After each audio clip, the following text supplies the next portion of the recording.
In response to criticism that brands like Target have completely scaled back their Pride celebrations, CEO Brian Cornell states, reporters and my wife need to leave the past in the past. What we did a few years ago was a phase and we have since been delivered. Not that it's any of your business, but if you must know, we've been working extensively with my local pastor and haven't even thought about giving in to any gay temptation for months. When asked if the switch had anything to do with the changing cultural tides, Cornell said, just drop it, okay? I'm serious. Sometimes Satan throws us challenges, but I am currently a happily married man who likes to barbecue and watch the game. I like beer, America, and God. And why are you so concerned with my past anyways? Maybe you're gay, huh? Ever think of that? At this point, the reporter began showing Cornell a picture of Target's 2019 post, which included a Target logo behind two men in bondage outfits with the caption, "It's bottom week at Target." To which Brian interrupted, "I already told you I'm not that guy anymore. You trying to make me slip? Is that what this is? Or did Dave send you? Because you know I have a restraining order against Dave because he tried to show up at my son's Little League game and make a scene. Or did Dave fail to mention that part?" At this point, Cornell's wife walked in the room and said, "Brian, did I hear you talk about that homo Dave again?" To which Brian replied, "I told you he's out of our lives, okay? I'm a God-fearing man. Hey, why don't you reporters ever ask about when I celebrated Veterans Day or National Marriage Week?" At this point, the sound of what appeared to be a Grindr notification went off, and as both Cornell and the CNN reporter instinctively reached for their phones, Cornell's wife stormed out of the room muttering, "Delivered my ass." The boys. It's the BOYSCAST. The lads. It's the BOYSCAST. The dudes. Prepare yourself for BOYSCAST. The bros. It's the BOYSCAST. The homies. It's the BOYSCAST. The dudes. Experience the BOYSCAST. The BOYSCAST. We had a full episode planned, and shit just hit the fan. Did hit the fan, did it? Danny Polishuk's in Calgary right now. He had to, I mean, I don't know if you want to say on camera what you had to do to get that internet connection, that microphone. Oh my God, man. If you ever try to do anything at a hotel, I had to suck a lot of dicks to make this happen. There's a guy lying in a ditch right now used to work on a rig, just being like, fucking guy, buddy stole my mic there, eh? Oh, stole my big black dilly, eh? Oh, yeah, my buddy stole the big black deli. I'm just sitting in the ditch here. I don't even know if I want to make it to the rigs there on time. But that's the kind of things we do. I had to take a cab to the studio. So I know, dude. This is people if anybody's ever decided to question our dedication to the podcast, I'm in a different country right now. It's a 2-for-1 episode. And it's not even a real country. That's all we're saying. And then there's the Patreon still too. So we're out here. And there's the Patreon. Also, don't hold any predictions that we made on the main episode against us. I don't think. No, we kind of talked about. We didn't too much. No, whatever. But the Elon versus Trump right now is. I've never seen my phone go literally. Every group chat's lit up right now. There's only one tweet left to be sent at this point, and it's literally Elon Musk being like, "Yeah, and Trump's got a small fucking dick." I'm not kidding. I was thinking that exact same thing. Dude, literally, it's like a boyfriend, girlfriend breaking up, and I guess Elon will be the girlfriend in this scenario, and he's just it's like, you got a tiny fucking dick, man. It's a straight up cat fight, and the next drop is that your dick's small. That's the only thing left. Called him a fucking pedophile. Millimeter Donald. Yeah, Millimeter Don. That's Tic-tac Don. You kind of actually, that actually is the internet version of your dick small is you're a pedophile. Yeah, literally. He's just like, remember like Elon had the whole lawsuits against him because he called that Thai diver pedo guy. Yeah. Whatever. Yeah. So that's his go-to. He thinks that's the height of a put down to be like, yeah, well, you're a pedo. There's actually a couple different things that could happen right now. The first one is one of them post a photo of them. Elon posts a photo of him gazing at a Trump photo with somebody that I used to know playing in the background. Or Trump being like, "Hey, Elon actually told me secretly he was doing a Nazi salute." So yeah. He actually was doing. Yeah. This is all a fucking show. That was a total Nazi salute. He said it the whole time. He's very proud of it. If Elon just drums, he goes, "Yeah, you're fucking orange, bud." Cheeto says what? It's like we're like this close to that level of discourse. He puts up his finger. He goes, "It's still orange from the time I actually raised that." Now you're just somebody that I used to know. Somebody. So that was Dude, this the whole thing actual- is literally insane. I But mean, Trump was sort of playing it at the beginning, like he was sort of the more calm and collected one, which is made you feel a little bit without which we will get into it, but without getting into the intricacies, it's Trump's usually more the like emotional 10-page tweet. It felt like Elon Musk was out of the gate being a little more emotional. again, and part of me is like, is what Elon's saying true? And Trump's just like painted in this corner, so that's why he's being normal right now. Like literally, Trump's like With the Epstein stuff? like with the Epstein stuff, where Trump's just like, yeah, I can't really make a big stink of this. I gotta other fucking side get of Elon it- Musk killed before this all comes out. Or the other side of it is he's like, I've gotten what I want from these like fucking tech losers and I don't need them anymore. I guess, He's but it's like, he's you MAGA got me can't- Well, I was just gonna say, MAGA can't afford this kind of fracturing right now, you know? Like, buddy, right now you're seeing a lot of people on the internet with like Mega Patriot 454 being like, Elon's dead to me. yeah. Oh, dude, you should see. Have you been on True Social at all to No, look at? I am not. Dude, I don't go on Truth. I own that. That's like the worst part about this is that this is you have like to go on Truth. this is a beef that's happening on two separate platforms. I was thinking that too. It's just like Trump. It's like, Crazy. the Truth Social's done. Just give it up. Dude, it's so crazy because literally Trump is fucking. So you're like, you got to go check in to see what he's saying on True Social, and then Elon's responding to on Twitter, and then he's responding. So you got to be like bopping back and forth between these apps, which is so stupid. But like the people commenting on, there's a few people on True Social, which is actually surprising. They're like, you want to like care about Who's big on True Social? Dinesh D'Souza? nobody? There's literally it's Donald Trump. That's it. The Babylon Like the next Bee, I think, biggest does guy okay. on Trump gets 3 or 4 truths per truth. Yeah, I mean, dude, like Trump has like on his most recent post, which was very interesting from Trump. I don't know if we should do this in some sort of chronological order, or we can just bounce around. But his most Maybe you recent, give a little bit of a synopsis. I mean, people are probably paying attention, but yeah. yeah. So essentially, Elon's very upset with the spending bill. He's like this. He's essentially feeling like he got stabbed in the back because the whole point of him doing the Doge, like damaging his entire reputation. He spent $300 million to get Trump elected of his own personal money. Right. It's like, And then the Tesla- other side of that would be that, this was always going to happen. It was just like the guy going into government being like, maybe they'll spend less. And there's just like, of that's what's gonna course. happen. Right. But I guess And Elon then Musk. Trump sort of being like, yeah, definitely. Once we're going to tighten the purse strings right up as soon as we're elected. Yeah. Like Elon Musk, I guess, was an idealist where he's just like, you lied to me. Like you said you were going to do this stuff, and then you like kind of stabbed me in the back or whatever. So his whole thing is he's just like, he had a tweet 3 hours And ago. he's right. He's right. He's like, Congress is spending America into bankruptcy. And he has, I will say this, Elon has been completely consistent. He's just like, this is not sustainable. Something needs to be done. Trump was just like, I'm the guy to fix this. And then Trump gets elected, and Trump's just like, yeah, it's business as usual. Sorry, man. This is politics. Essentially, right? So, basically, Donald Trump, they were starting a fracture or whatever, and then I don't know what the original tweet was, but Elon's been sort of poking at him a little bit on Twitter, being like, the big, you can't be if you're a Bill, you're going to be big or beautiful. You can't be both. Sort of Exactly. saying, I'm not happy about it. Then Trump did an interview a couple days ago, or I think that might have been even this morning or yesterday, where they asked him, they were just like, what is this Elon thing? And he kind of went on his things. He goes, he never said anything bad about me, but, I'm sure we're going to work it out. And Sure. actually, Elon came. He had the black eye, if you remember that. And, it was kind of weird that he had the black eye, had some makeup on. He kind of just dodged around the whole thing. But he never really went in on Elon like specifically. Yeah. And then Elon kind of went out online, and then he was really starting to drop bombs. Yeah, well, this is And it was Hiroshima. Yeah, this is fucking Hiroshima times 10. This is Trump's truth. He goes, Elon was wearing thin. I asked him to leave. I took away his EV mandate that forced everyone to buy electric cars that nobody else wanted, that he knew for months I was going to do, and he just went crazy. So literally, Trump's just like, this chick's crazy. This Like, chick's that's fucking nuts. And literally. also, this is a crazy chick, and it was only because I took her EV away. Yeah, exactly. I took her EV tax credits away, just like I literally took her fucking Amex black card away. I took her Amex. and she's just going nuts, right? And then he goes like, Ashley Sinclair just sort of chimed in. Too. oh, She's like, Ashley, dude, it's been fucking meme city.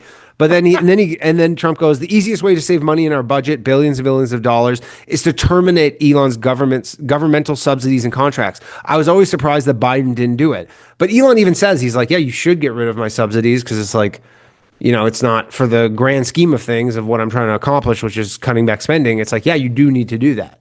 I think maybe his point is like, yeah, if you can get rid of my subsidies, but not don't just Yeah, get rid of my subsidies. exactly. Yeah. Like, get rid of all your crazy bullshit. Right? Yeah, you're trying to like, hey, we want you to cut everyone's salary, and they're like, good news, we just cut yours. Right. And so literally, this is so like, just the timing of this is so funny. So Trump calls him crazy.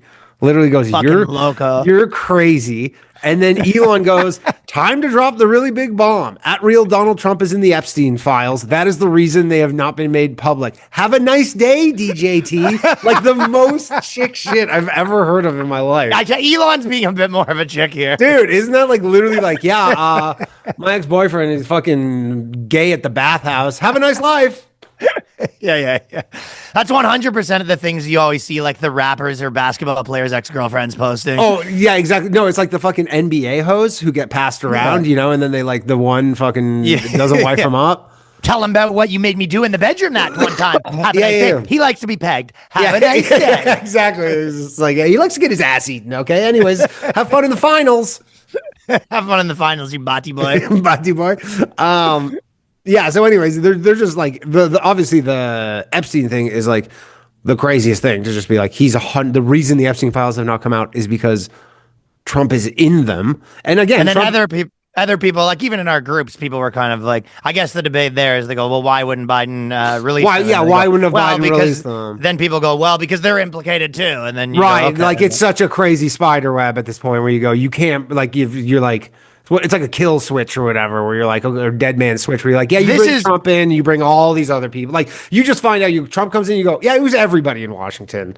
Well, we talked about this later in the episode, the Epstein files, where they just have a couple more names to remove than they're putting that video out there. Yeah, exactly.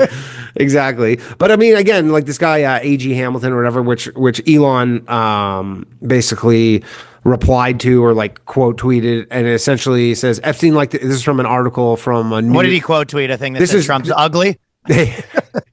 2002 New York Magazine profile. Epstein likes to tell people that he's a loner, a man who's never. This is from a Trump quote, I believe. Epstein likes to tell people that he's a loner, a man who's never touched alcohol or drugs, or one whose nightlife is far from energetic. And yet, if you talk to Donald Trump, a different Epstein emerges. I've known Jeff for 15 years. Terrific guy. Trump booms from a speakerphone. He's a lot of fun to be with. It is even said that he likes beautiful women as much as I do, and many of them are on the younger side. No doubt about it. Jeffrey enjoys his social life. I've seen some of that stuff before. Yeah, I mean, that was always coming out. And then there's also like Trump's been not to Epstein Island, but he's been on Epstein's jet 7 different times. So it's like for him to be like, I don't really know the guy. Now, Trump says he's like, after he heard about all the crimes, he's like, he cut Epstein off. That's Trump's story. Essentially, he's like, we were friends. We knew each other. Well, the shit went down, and then that's a good example because the other side of that was that people are saying that to Elon Musk because Elon Musk, it's the equivalent of, imagine I said this to you, just so you know, like Danny Polishuk like had sex with tons of kids. So just so you know, and you go, when did you know that? And you go, yeah, I've known for years. And you go, it's kind of an indictment of yourself as well. Yeah, totally. And then Elon, just so you know, yeah, because we did the podcast together, I didn't tell anyone, but he's got a lot of kids in his basement. Yeah, I said it. And then Elon tweets, this is another great one. He goes, this is the next tweet, basically, maybe 2 later. He goes, the Trump tariffs will cause a recession in the second half of this year. Just basically saying like, like literally like, hey, you know, another thing, like another thing, you know, that stupid app you've been working on that you're trying to raise money for, it sucks and it's losing money.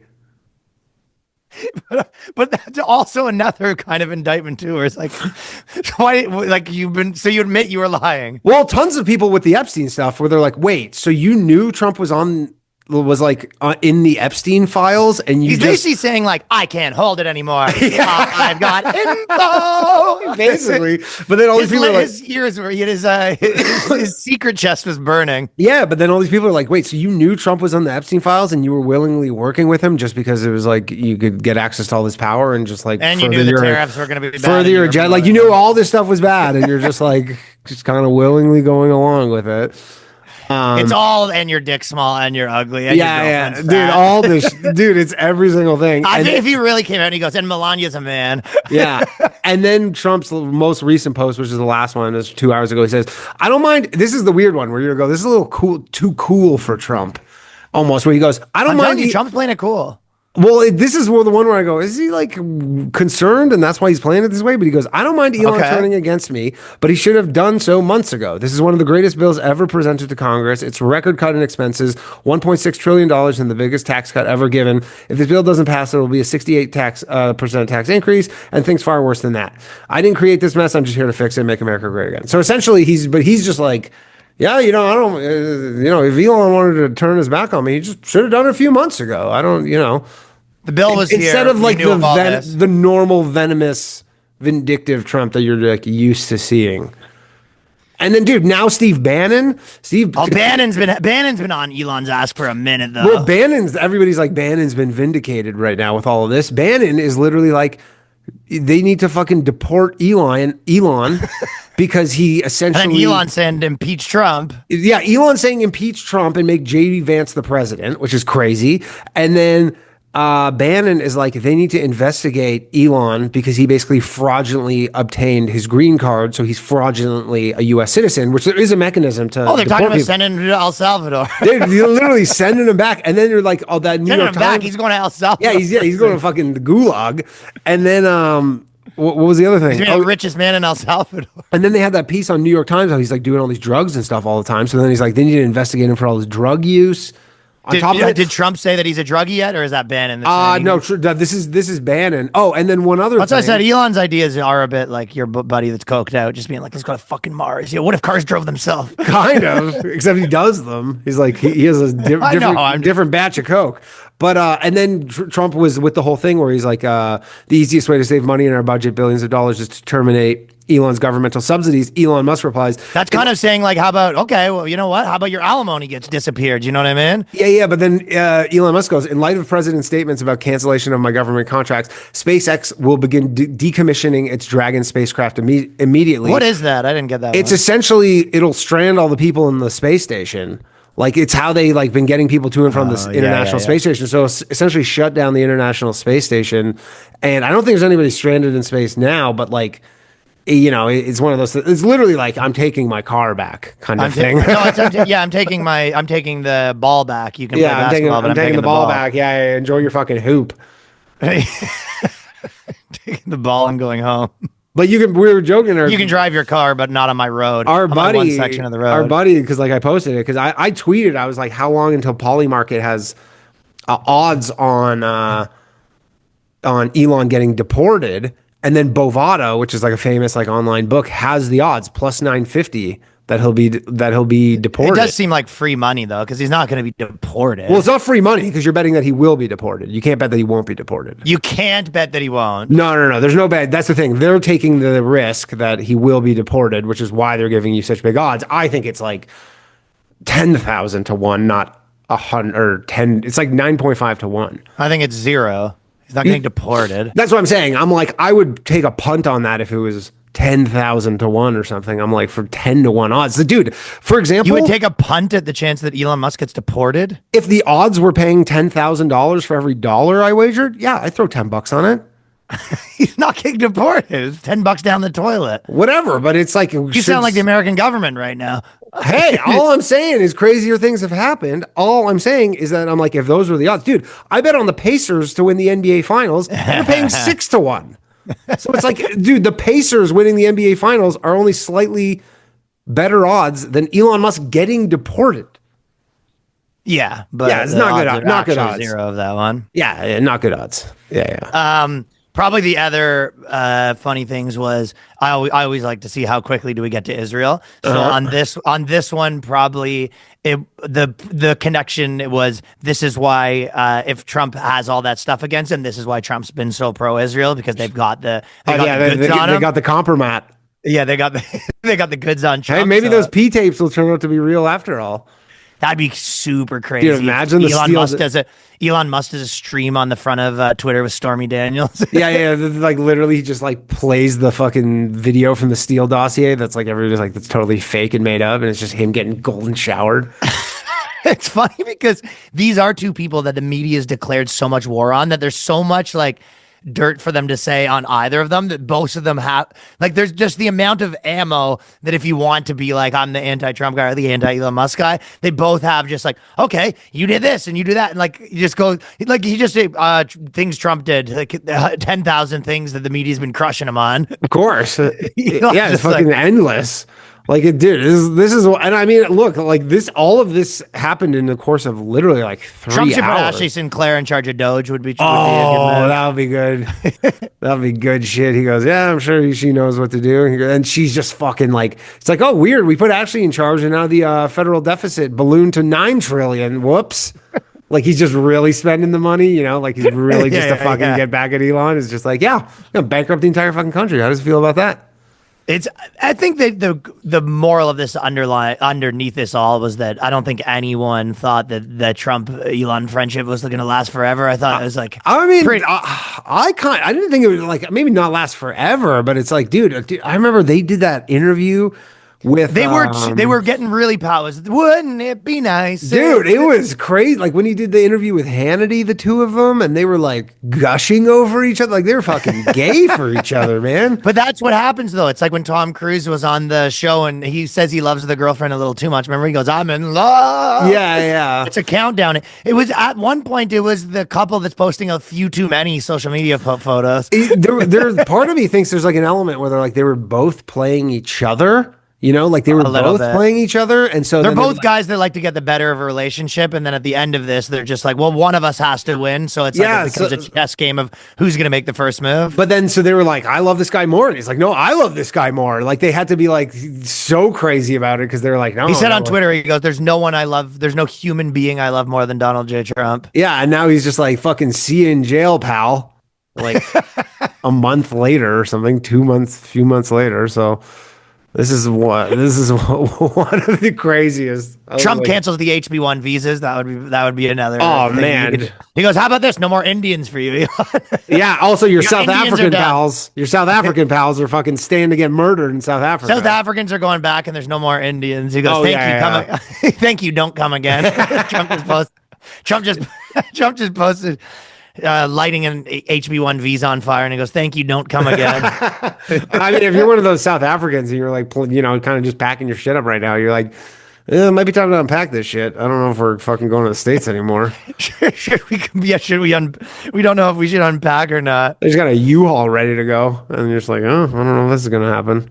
But the fact that Trump's playing it a little more cooler means he feels like he has the cards, in my opinion, where he feels like he is the president. He goes, I'm the president. You have more money. I have more power. This bill's happening. I've already used your capital for whatever I needed it for. Now I'm talking. Exactly. I don't need votes anymore. I need actual like Congress people to put my bill through, which looks like it's going to happen. So get fucked. Yeah, exactly. He goes, hey, nice knowing you. And he's just like, you used me? And he goes, it's politics, Elon. It's just how it is.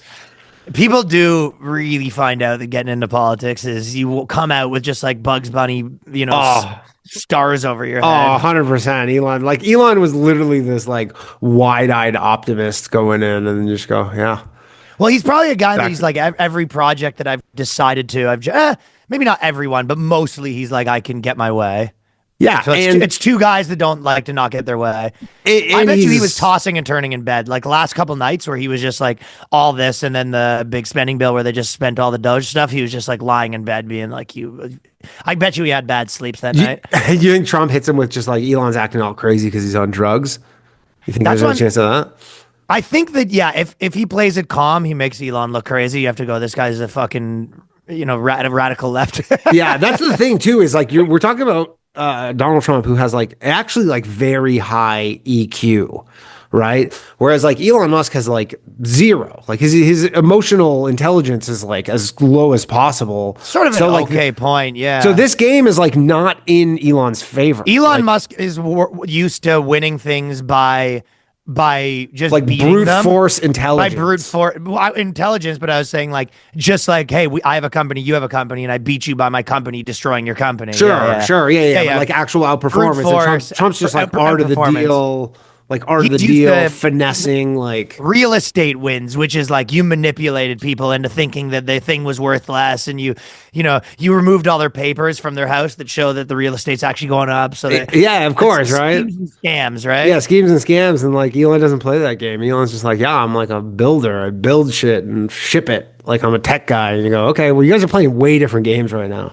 They're playing different games, and the question always becomes whose turf is the final game. I mean, the played on. fact is at the end of the day, Donald Trump can get Elon Musk arrested, and it's not the other way around.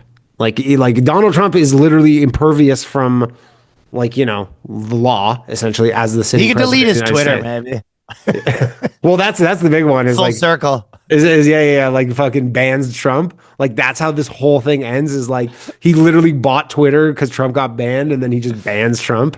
No, he puts Jack Dorsey back as CEO, and then he bans Trump. You think Elon Musk is like, I guess free speech isn't that good after all. I'm done playing with free speech. Yeah, I'm done playing with free speech. I played with free speech and I got burned pretty bad. So What was this tweet that was in our group chat where it says Perus Sexina? Do you know who that is? 'Cause yeah, he he's was like, he's like some tech guy. well, he he's, basically said, he goes, well, Elon Musk just admitted that he knew about Trump being doing stuff with Epstein, and he held on that information. So I can't trust Elon Musk. We've sold all our Tesla shares. Oh, he said he actually sold all the Tesla shares. That's what he says. He goes, we sold our huge position in Tesla, but we can't. He goes, we can't trust Elon Musk's judgment if we know that he was lying. That we know he sat on the information of Trump being a Epstein guy. That's pretty crazy. I mean, dude, it is so crazy how fragile the markets are. Because, like, obviously, it's understandable that, like, Tesla was down 15%. It was almost down 20% at one point today. But it's like crypto is getting killed because these two guys are just, like, fucking beefing each other. Like, beefing My with each other. DJT is down a lot. You own that? No. That's crazy. Yeah, I have my entire net worth in DJT. DJT. Yeah, that sounds...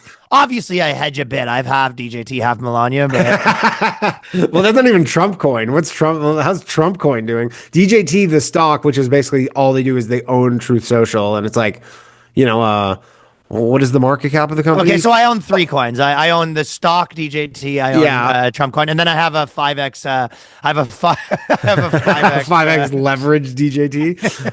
Yeah. Yeah, but so DJT is down 8%. It's a $5.5 billion market cap company with $820,000 in revenue in fiscal. True Social's a crappy company. That's what I'm saying. So their first quarter is like. I mean, True Social can't be worth more than Rumble. It's I don't think it is, but yeah, obviously it shouldn't be. No, but like, that's what I'm saying. It only is because there's some people that are yeah. But anyways, supporting the cause. But I'm like, my question is, why did I mean, a lot of people sell things for a lot of reasons, but I'm like, why is like Ethereum down?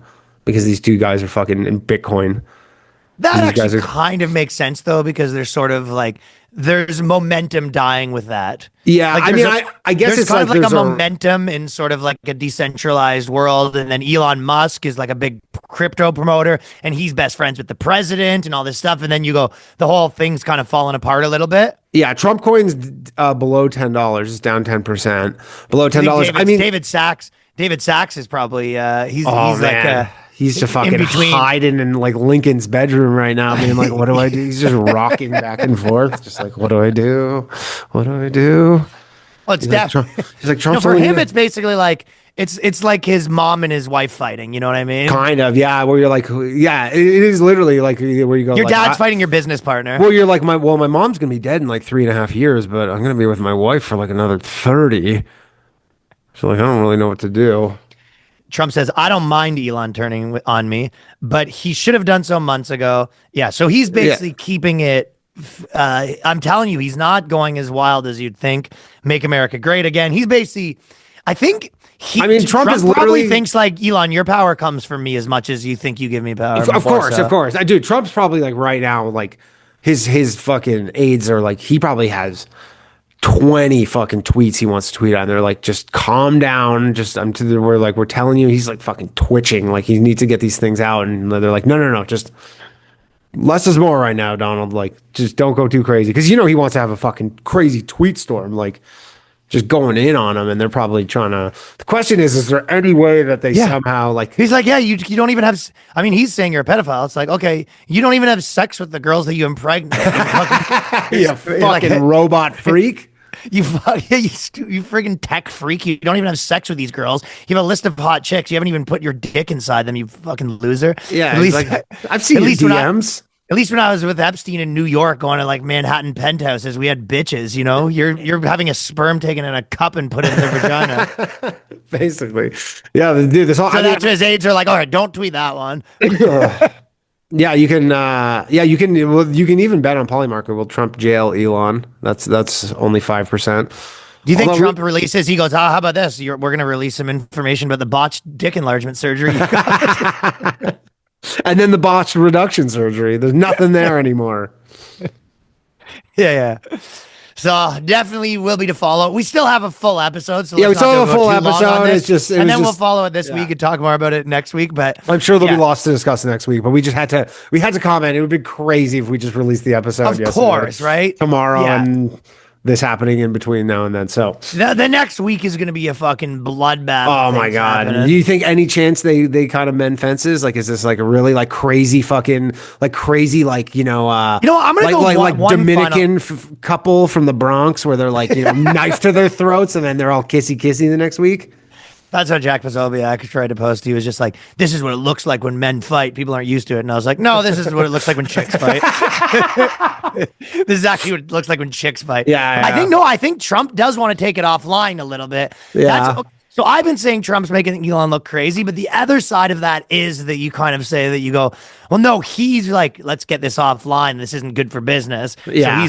So maybe he's a little afraid of him, but I think that it's not looking that way. But it could. This is literally your girls out on the front lawn, like having like a fucking meltdown, like in front of all the neighbors. You're like, let's just talk inside. Can we just calm down? Okay, I was wrong. Just come inside and we can just like, you're fucking embarrassing me. Like, Elon's ripping the American wire out of his rockets. Yeah. He's keying his own Tesla and shit. Yeah, look at your Venmo. I just sent you your subsidies back. How about that? Yeah, thanks for nothing. Yeah, exactly. Okay, let's get into the full episode. Guys, thank you for being here. Patreon.com/theboyscast. And the full episode will commence currently. Fellas, there's plenty of fitness influencers trying to sell you less for more. Fitbod combines the workout planning and tracking you need to stay consistent, make consistent progress. No matter where you are, whether at your home gym, whether you at a big gym with all this stuff, whether you're on the road in a hotel, you can type in what you got. It'll keep track. It'll give you new and updated workouts, keep things interesting, help you stay consistent, keep track of your progress. Fitbod customizes every workout, adapts as you improve to avoid boredom and plateaus on your journey. You don't need a personalized trainer to get the results you want.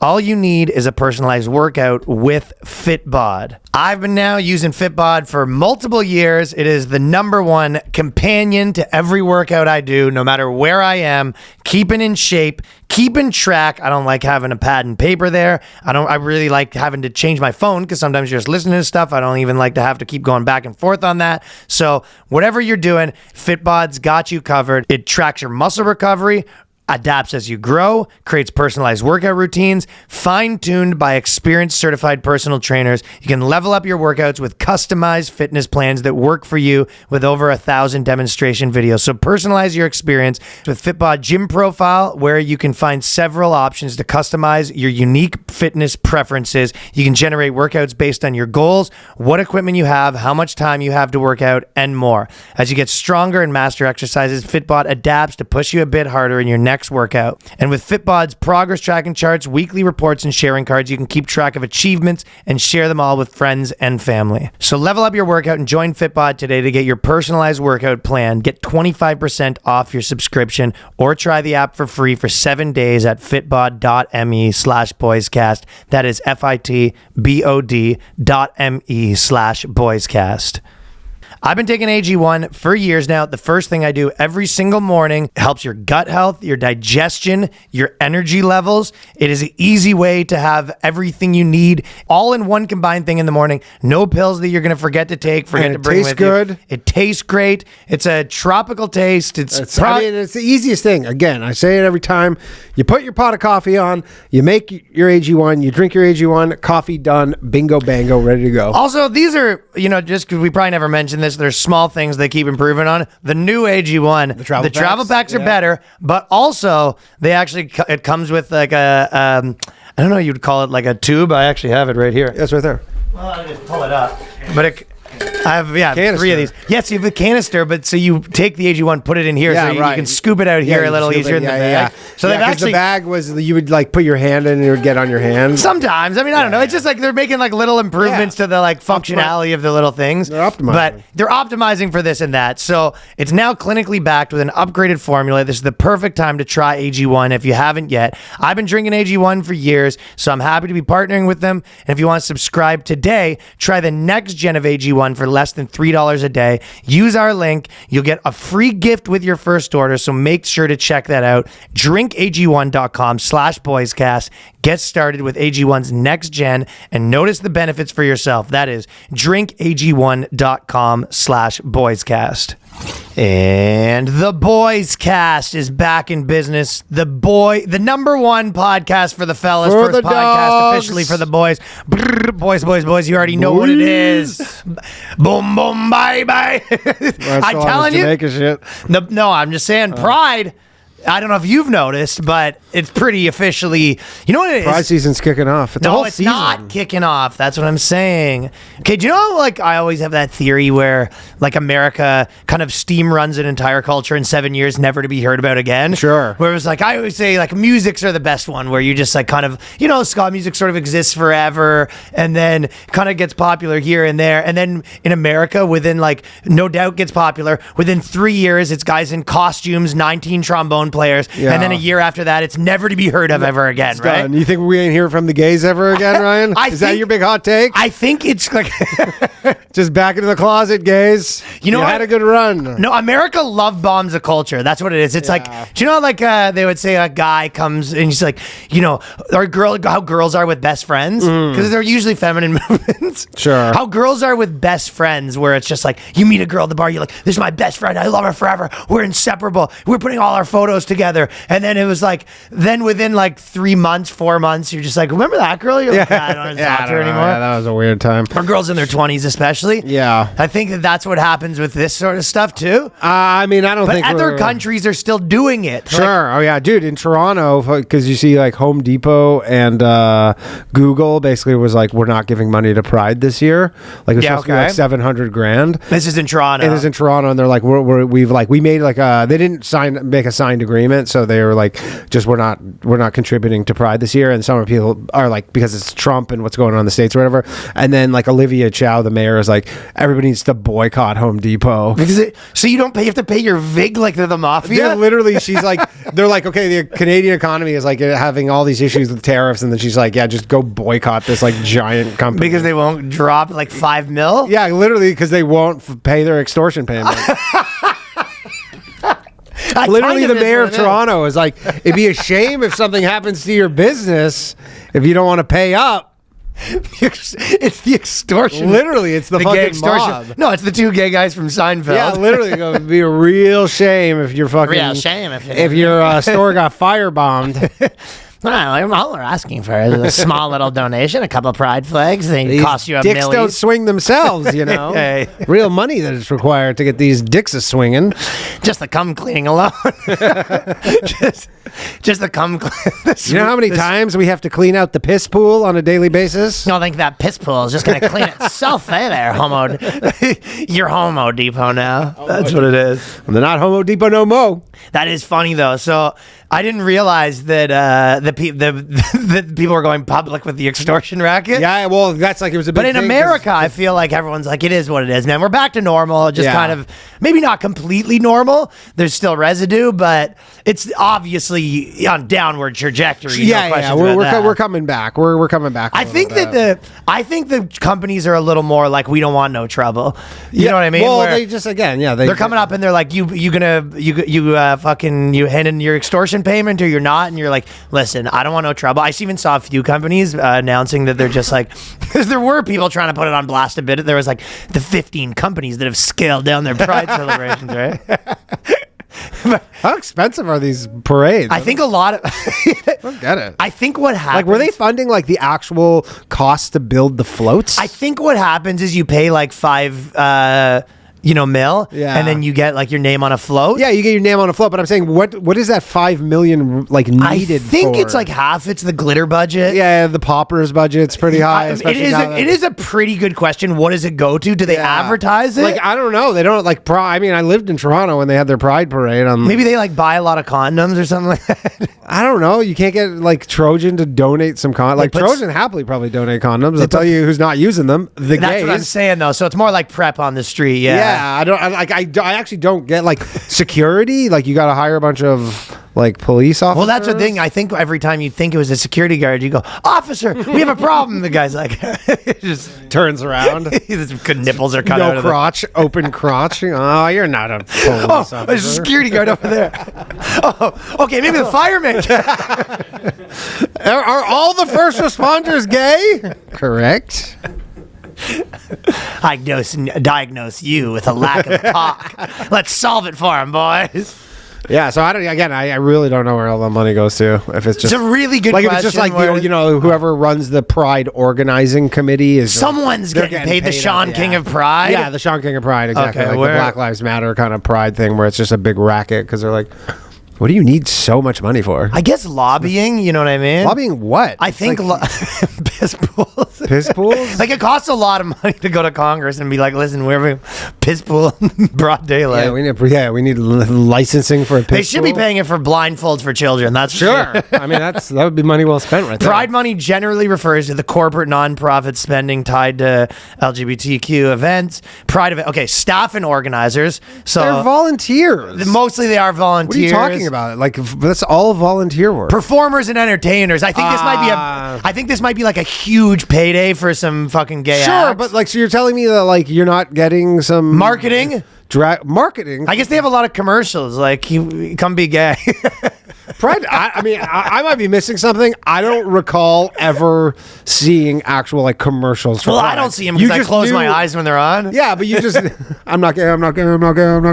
But like you knew when Pride was, like the weekend. No, they have it on Toronto. like bus shelters and stuff like that. guess. Where it's just like they'll have like two seatbelts like the wrong way going into each other, and it'll just be like. I actually saw a funny thing. Yeah. Did you see that? Where it was Yeah, like, I did see that one. The seatbelts, and you go, only one of these. It was like the two You're like, it doesn't matter which way you do it. It kind of does, Yeah, though. there's the two male parts, the two female parts, and then the male and female. And it goes, only one of these works. Grants for LGBTQ organizations and administration salaries. So I think that's a big part. There's probably a lot of people that are like, I'm the, the Pride Yeah, the planner, and I understand COO's that, like, assistant, and I make fucking. like an event like that probably is like a full-time job, but you're just Some like, portion goes to rainbow themed products. I don't know how that even means. what? What does that even mean? Some pocket it all using Pride as a marketing strategy with no what? So some corporations pocket it all, it's saying. Okay. So they're saying I mean, again, you can do a bunch of gay people can meet in a street. lobbying. A portion of nonprofit or corporate funds can be used for political campaigns, lobbying, or legal advocacy. So I guess some of the Pride money. This seems like a total racket. The more I get Oh, into no it, shit. well, again, I was always under the impression that Pride was just like the city is like, hey, we'll shut down the street for you. Reaching grassroots trans POC communities. So POCs somehow got their hands on some of How the did Pride POC money. get in the game? I mean, no they're not idea. into the gay shit. That's what I'm saying. But somehow there's like, I guess they have to pay their VIG. Yeah, they're going out to Rexdale and being Well, this is like, what what's up, happened. my fellow gays? Yeah, because the Pride people go up to the corporations. They're like, it'd be a shame if your business got boycotted for being homophobic, right? And then I guess the blacks go up to the gays and they're like, it'd be a shame if you got boycotted for being racist. Sure. It's like, listen, no one here wants to get boycotted. Everybody wants their taste. I think everyone has to get a little bit of a taste. Anyways, by the way, it did to me. It seemed a little bit back to like, listen, you guys can get married, but we don't. Yeah. For now, you guys can get married for now. You keep up with the shenanigans, and that's not even going to be on the table. But we're like, you can get married, okay? There was at least the hot, and then it's going to be just the hot chicks and get married. Yeah, only the hot ones. Two hot chicks and get married. We're fine with that. There was all these people, like if you watch like a lot of influencers when they get married, they turn their marriage into essentially like an influencer thing. It's a write-off. It's that's true, but also it's like during their speech, they're just like, ever since I saw you and I was drinking Johnson's tequila, I just like I saw you across the room with that Amstel light. They literally do have all this stuff, and you'll see all these product placements. They have product placements at their weddings, and everyone posts all the stuff, and they get all this stuff sponsored.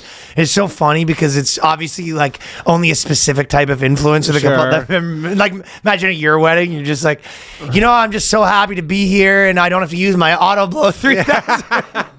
That was like Landman. Landman had so many product placements. Landman was getting out of control. Landman was crazy with the plot. I was like, this is agree. like half of this is a commercial. I know. It was nuts. He was like, I'm not. I used to be an alcoholic. Now I only drink Michelob Ultra. Yeah. Yeah, and literally he's like, can I get one Michelob Ultra, please? But it was weird because he was like making it out that it's kind of like a fruity drink. Like it was weird because they weren't like, he's like, yeah, it's the beer for alcoholics. You're saying it wasn't a good product. It wasn't a good product placement. It's like, I know he's just like this scruff badass dude. I actually noticed that a few times where you're just like, you're rubbing it in our face a bit with the car. Yeah. They had a plot line about the car. Yeah. And they brought it up like 95 times. Like she was getting divorced and she was like, the only thing I need is my Bentley. It was just... Yeah, it's like the only thing I need is my Bentley Azure with power steering. And yeah, definitely. Yeah, it's like all the features. Bluetooth and air conditioning comes with it. Yeah, and you're like, okay, it was a lot. Yeah, I felt like that as well. I also had another theory that I was thinking about because I was sort of pitching to John that the idea that that Indians and Jews have some of the same sensibilities. Sure. And then I was also saying that there's a similarity between all the cultures that are the most whipped. A lot of times are the most, like, I guess you'd say, like misogynist cultures. Uh-huh. Like there's this thing, if you think of like an Indian guy or even like a lot of Jewish guys, they're kind of like in some ways, like I'm the one, the man runs the household, I make the decisions. But those guys are actually more whipped, like a lot of the Muslim guys. And I have a theory as to why. Jews are like secular Jews, which is most of them are not really like that. Honestly, secular, like the Orthodox anything is misogynist, I think, because obviously like Orthodox Jews, like they have the thing in the synagogue where you can't even sit. I don't know about that. I feel like a lot of New York Jews, it was like, yes, they're whipped, but at the end of the day, they're like, I make the decisions. It's the man's say the job. Italian culture is definitely that. The Italian where it's all like, it's like the dudes are like, really misogynist, but then it's like, she really runs the show here. It is, and I think I know why. Why? So you tell me what you think of this theory. I think the reason why the more like pro men cultures are actually more whipped is because in non-pro men cultures where women are allowed to argue with you, where everyone's arguing, right? Yeah. In a normal equality country, like you argue, right? Yeah. And women are actually worse at arguing. Oh, they're so bad. Right. So in some ways, and men know how to deal with a woman arguing. You know how to deal with a woman that comes home and she was like, I don't want you to do that. You're like, that doesn't even make sense. Like now you're in an argument, right? Right. Yeah. Which is fine because now you're voicing your concerns. What men don't know how to do when women aren't allowed to speak, like in Muslim cultures, let's say certain Indian cultures where it's like, if you speak, you get hit. Yeah. It was like, well, now they fight the way that's actually better, which is crying and stuff. So it's like an Indian wife in like, or Pakistan. Let's say like a wife in Pakistan knows she can't be like, I don't want you going out with your friends. She'll be like, I'll tell you what the fuck. I'm going where I want. Going where I want. Right? Yeah. So she can't argue in that way. What she can do is, oh, you're going out again? Okay. And then that. What about the cultures where that gets a beating? They don't know how to deal with it, right? Because then they beat her and she cries more. It's like when men see like a woman crying, they just want it to stop. Sure. Men know how to deal with like, I don't want you to do this. Don't put your thing there. And you go, shut up. I'll make the decisions. That's what they say, right? Yeah. What they don't know how to do with is, oh, you're doing that again? No, you're in charge. And then the guy goes, like it short circuits men, Yeah, right? I've become actually pretty immune to it. I literally just go, just let you cry yourself out. You actually become immune to it. I've become completely immune to it. When I'm the not tears immune start, to the tears. Oh man, I'm hardened. I'm a hardened man. I just start throwing money. I go, tell me what can I do? Let's get it all out. Let's just get it all out. And I just sit there and just fucking. Sure, she loves that. Hey man, gotta fight fire with fire, man. Well, but you're in maybe that you're better at dealing with it because of something that I can't work into my theory. It's a tactic. It's just a tactic I have. Well, it's a tactic I developed over time. I didn't always have that. Stoic, emotionless man, and exactly. you've also improved on that. Yeah. No, I used to be like where I was like, oh, anything you want, let's just make this stop right now. Please stop. Please. But I think that's a part of it. So I don't know. Tell me what you think of that. That there's like, when in cultures where women aren't allowed to speak their mind, they resort to emotional manipulation more. Yeah. And that's actually 10 times more effective. Sort of, the guy's like, the guy knows how to be like, the wife's like, I need you to come home. And you're like, oh, don't fucking tell me. Now you're mad. It's easy to like be mad. Yeah. What's not easy is her to be like, To make a woman stop crying. no, they make you feel guilty. They go, oh, you're coming home later? Yeah, okay, that's fine. I do what you want. And then you're just like, what the? Yeah. Like you got this. Like when they give in, and you're like, that was a little too easy. Yeah, it's just like, yeah. I think it short circuits these guys, right? Yeah, it's tough. I mean, I'm sure there's some cultures where you can't even cry either, though. It's, I'm making generalizations. The good ones. No, but they don't. Then they don't cry. Then they have to get smarter. I think the women have to get smarter when they're adapting. But the thing is, they go, oh, well, then I can't use my words, which are daggers, which they're not. No. So they go, I have to use these other methods of like, emotional manipulation, which is actually how to work. If you're a girl that's like good with men and you want him to buy you like a car, you don't say like, I want you to buy me a car. Here's why I've decided that I think it's a good idea. Yeah. And I think that it would be good for this. And here's the right. Yeah, what you say is like, please, yeah, please, please. We need a family. Men don't know how to deal with that. Yeah, It fries your syntax. Yeah. We're not wired to deal with that for sure. That's why I think that's not, my not theory. hardwired for that. Yeah, so when the girls aren't allowed to speak, they actually get better at manipulating. Yeah, plus you let them, you throw them a few bones. You don't let them speak, but then you let them do a thing here and there and be like, see, you're contributing. This dinner's really good. Couldn't have done this without you. Oh, wow. White rice again. Everybody says you make the best white rice. Everybody's been saying that. It's been going around town. It's been a known thing around town that the white rice here is unstoppable. Fatima's white rice, best in town.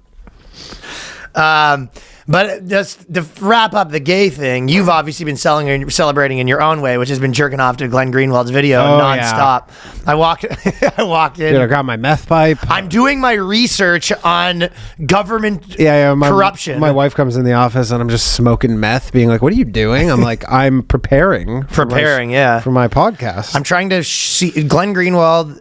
There was a big video that came out where he was. What was he doing? He was licking a man's friend of the pod, Glenn Greenwald. Friend of the podcast, Glenn Greenwald was licking a black man's feet while smoking what appeared to be crystal meth. One of the funniest stories of all time. I don't think he was smoking. He's sort of skirting on it. He was wearing a nurse's outfit.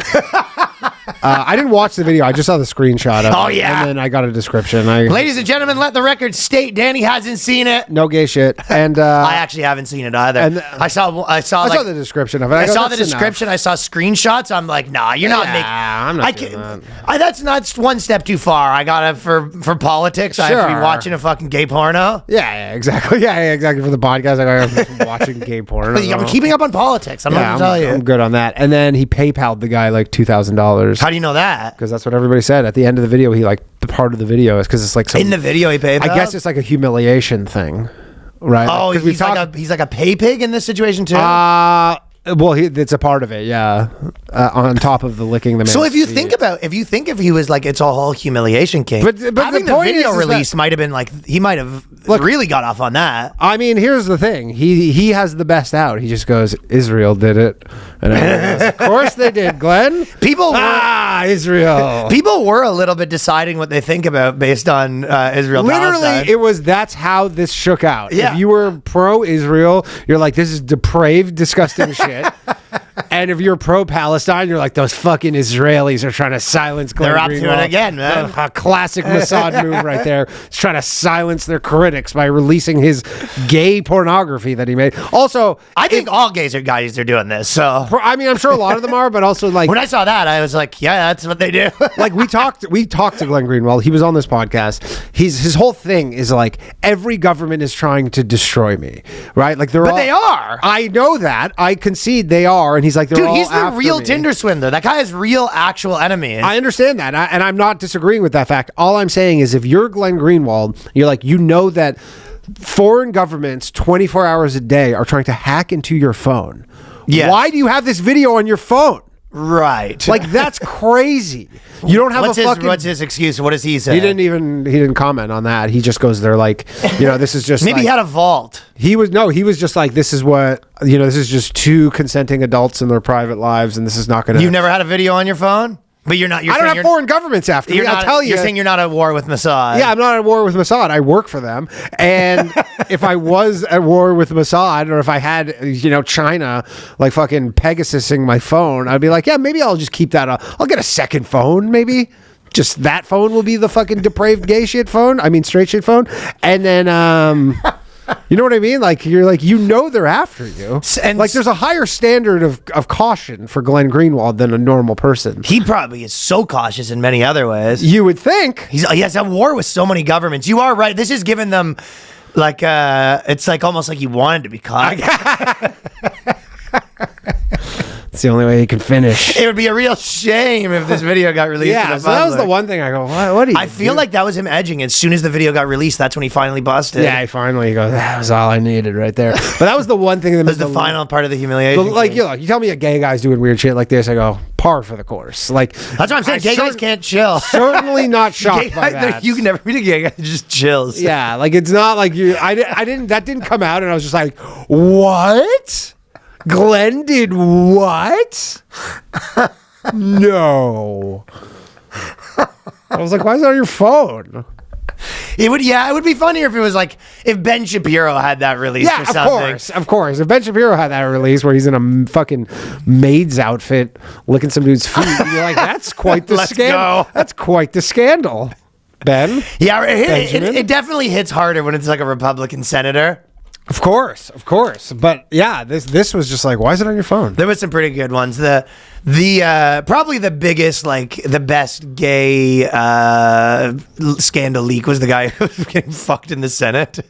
The Senate twink. Yeah, the Senate twink. The Senate twink was a good one. There was a Turkish, like pretty militant, like Turkish guy who got caught leaving the bathhouse. Oh, sure, the male bathhouse. Which that was the joke, saying that that's actually the straightest thing you couldn't be doing is leaving a bathhouse. Yeah, leaving. He was running away. Yeah, they caught him running away from the bathhouse. Grandpa Simpson when he walks in the brothel, he's just like, and just walks right up. Yeah, so basically he was running as fast as he could away from the brothel because he was just like, there was I think he was a Connecticut senator, McGreevey or something. My ex-girlfriend in the airport bathroom. Yeah, he was one of the classic, like he was like this Republican, like totally against all the gay shit. Like, yeah. There was a few of those. Yeah, and then ended up being those are the best ones. But my ex in Toronto was friends with. There's not really a hypocrisy component involved with Glenn Greenwald. No, there's no hypocrisy. He's openly gay. He's not really openly conservative. Gay. Yeah, exactly. And just like, He had a pretty good excuse too, because he was just like, he goes, he was like all the people that were sort of, because a lot of people were sort of saying, I guess like the Christian conservative types were just like, this is fair. They're like, come on, guys. Like, yeah. Like, there was some hypocrisy from people where they were kind of being like, we can separate the man from the artist, and you're just like, okay, yeah, but like if this was Don Lemon, would you be saying that? Yeah, or if this was 10 years ago, would you be saying that? You're like, you guys were pretty against this stuff fairly recently. No, but I'm saying people that would have been, probably watched every Hunter Biden thing and were just like, this is a depraved man or whatever. Yeah. And they could, I'm sure you could make some rationalization here and there, but the bottom line was if Glenn Greenwald was like a staunch, if it was Don Lemon, they'd probably be just like, this is depraved. Where some of them were just like, I see no problem or whatever. I would hate to see what's on Don Lemon's phone. You would not want. I would say exact same Don shit. Lemon might have been the guy getting his foot licked. Him getting his feet licked. He was the one recording. But I guess the point I'm making is that it is true that there was some people that were just like, this was not a problem for them, but if it was someone they didn't agree with politically, it would have been a problem. Yeah. But I thought Glenn Greenwald had a pretty good response where he was just like, all the people that were saying that, he was just like, okay, but you're saying that you only support like Christian values people. It's like, okay, well, Trump's fucking prostitutes. He's married 3 times. He has like, That's true. kids with 3 different baby mamas, this. Then he was just like, well, how do you square that off? And it's kind of like a pretty good point. Because all these people that would do all this moralizing, it's like, okay, well, why don't you ever do it? Yeah. This is your line, essentially, is what you're saying. You're like, this is the line in the sand for you. And even if this isn't your line, it was just like, you probably multiple times. You've already crossed your line like 10 times. He draws the attention to like, why are you afraid to call Trump out then if you care about this stuff? Yeah. Because if it, Yeah, exactly. It's just like they don't. It's I guess at the end of the day, it's just politics, and they go, yeah, they're willing to overlook some stuff if they get a greater net benefit out of it. They go, yeah. So he's sort of. They go, everybody's flawed. You give you one of those. Go, come on, everybody's got some flaws, right? And I guess there is a point to be making that someone was kind of like, no. This is like the what they're trying to sell you in the TV shows. This is what it actually looks like. That's what that scene looks like. Sure. Yeah. This is what real extortion looks like. I was saying what the real gay scene looks like. Oh, the real gay scene. Yeah. That too. Like, do you think that? I bet you 80% of people that are in gay scenes would probably watch that and be like, "Yeah, it was my Tuesday." He goes, "Oh, taking her easy, huh?" Yeah, probably had a rough weekend. Took a day off. Just wanted a light midweek. Exactly. Yeah, a little romp, midweek romp. So that's kind of my points on that. I didn't really have much more to say about it, but I guess the main 3 points are: it is impossible for gay guys to chill. Yeah. 2, there's probably some people that chose their opinion on that politically. Oh, for sure. And 3, I thought he had an okay comeback when he was saying that, like, why don't you call out Trump if you're Mr. Family Values? Sure. And again, I will say, I'm like, this shouldn't, like, I mean, obviously this is one thing, but you're like, if you like his journalism, I'm like, I don't see how this affects his actual journalism. Well, I guess the idea would be if you're someone that your whole deal is that people should be living family lives, and I feel very strongly about that. And you can't trust people that XXXXX. If anything, this makes it more trustworthy. I mean, I don't think anyone in our world thinks that. It's like, if I had to cut out people that were fucking depraved degenerates, my circle would be very small. I mean, yeah, but like, if anything, this almost makes it more trustworthy because he probably was being extorted, and probably the easiest thing for him to do would be like, all right, I'll stop talking about this. Just don't put this thing out. Like when David Letterman was getting extorted for the cheating, and he just came out and said it. Yeah, or whatever. But you're like, his easiest path, I guess, if he doesn't want this coming out, is that he's just like, okay, I'll stop talking about this topic. What did they extort him with? Did they say stop talking about Palestine? And no. He. Or this is the hypothesis. This is the hypothesis. No, I think it just got released. I don't even know. I don't think he even said he was. They were like. So if they weren't extorting him, then unless there was maybe some request for money, and he said no. I don't know. But again, he's gay, so it's. Like, it's not, he's not this straight guy who is threatening to release this, and you go, this is like, I'm married with kids. This is more the equivalent of, in the gay world, the straight example would be like, this is someone threatening to release a video of you getting your dick sucked, and the girl's pretty hot and your dick's not small. Yeah, and you go, I guess you gotta do what you gotta do. Hate for that to happen. And you're not married or anything. You're just like, okay. Yeah. That's the David Spade like the joke. Yarmir Yager or whatever. The Yarmir Yager. Yeah, or some fucking 18-year-old model was like, I'm going to expose you. And he goes, yeah, go ahead. You're going to expose me for banging a model? All right. Yeah. I think that's it. The gay version of like a guy getting his dick sucked by a model is you rolling around in semen. Sure. You chop off a guy's pubes, cover yourself in semen, and roll around the barbershop floor and just come up and just say, I'm a Yeti now. Yeah. I'm the Bigfoot. Yeah, so I don't think this one will stick on Glenn. Men, if Edie's getting you down, you need Hims to help get your confidence and other things back up. Hims provides access to treatments that can help you stay hard and last longer, so you can be ready whenever the mood strikes. If you're feeling a little stalled out in the bedroom, through Hims, you can get some gas back in the tank. We're talking personalized ED treatments, fellas. Bricked up. Anyone who's been listening to the podcast for a while knows that I have been a proponent of getting bricked up. Oh, yeah. Solving that problem. It's a mental solution. Come on, throw your lady a bone. It is a physical solution. You throw the lady a bone. You're juiced up. Hims is changing men's healthcare by providing you with access to affordable sexual health treatments from the comfort of your couch. It provides access to a range of doctor-trusted ED treatments like chewable tablets, Viagra Cialis, generics for up to 95% less. The process is 100% online, so there's no need for uncomfortable doctor's visits. You just fill out an intake form on the site. Medical provider will determine the right treatment option. If prescribed, the medication ships directly to you for free.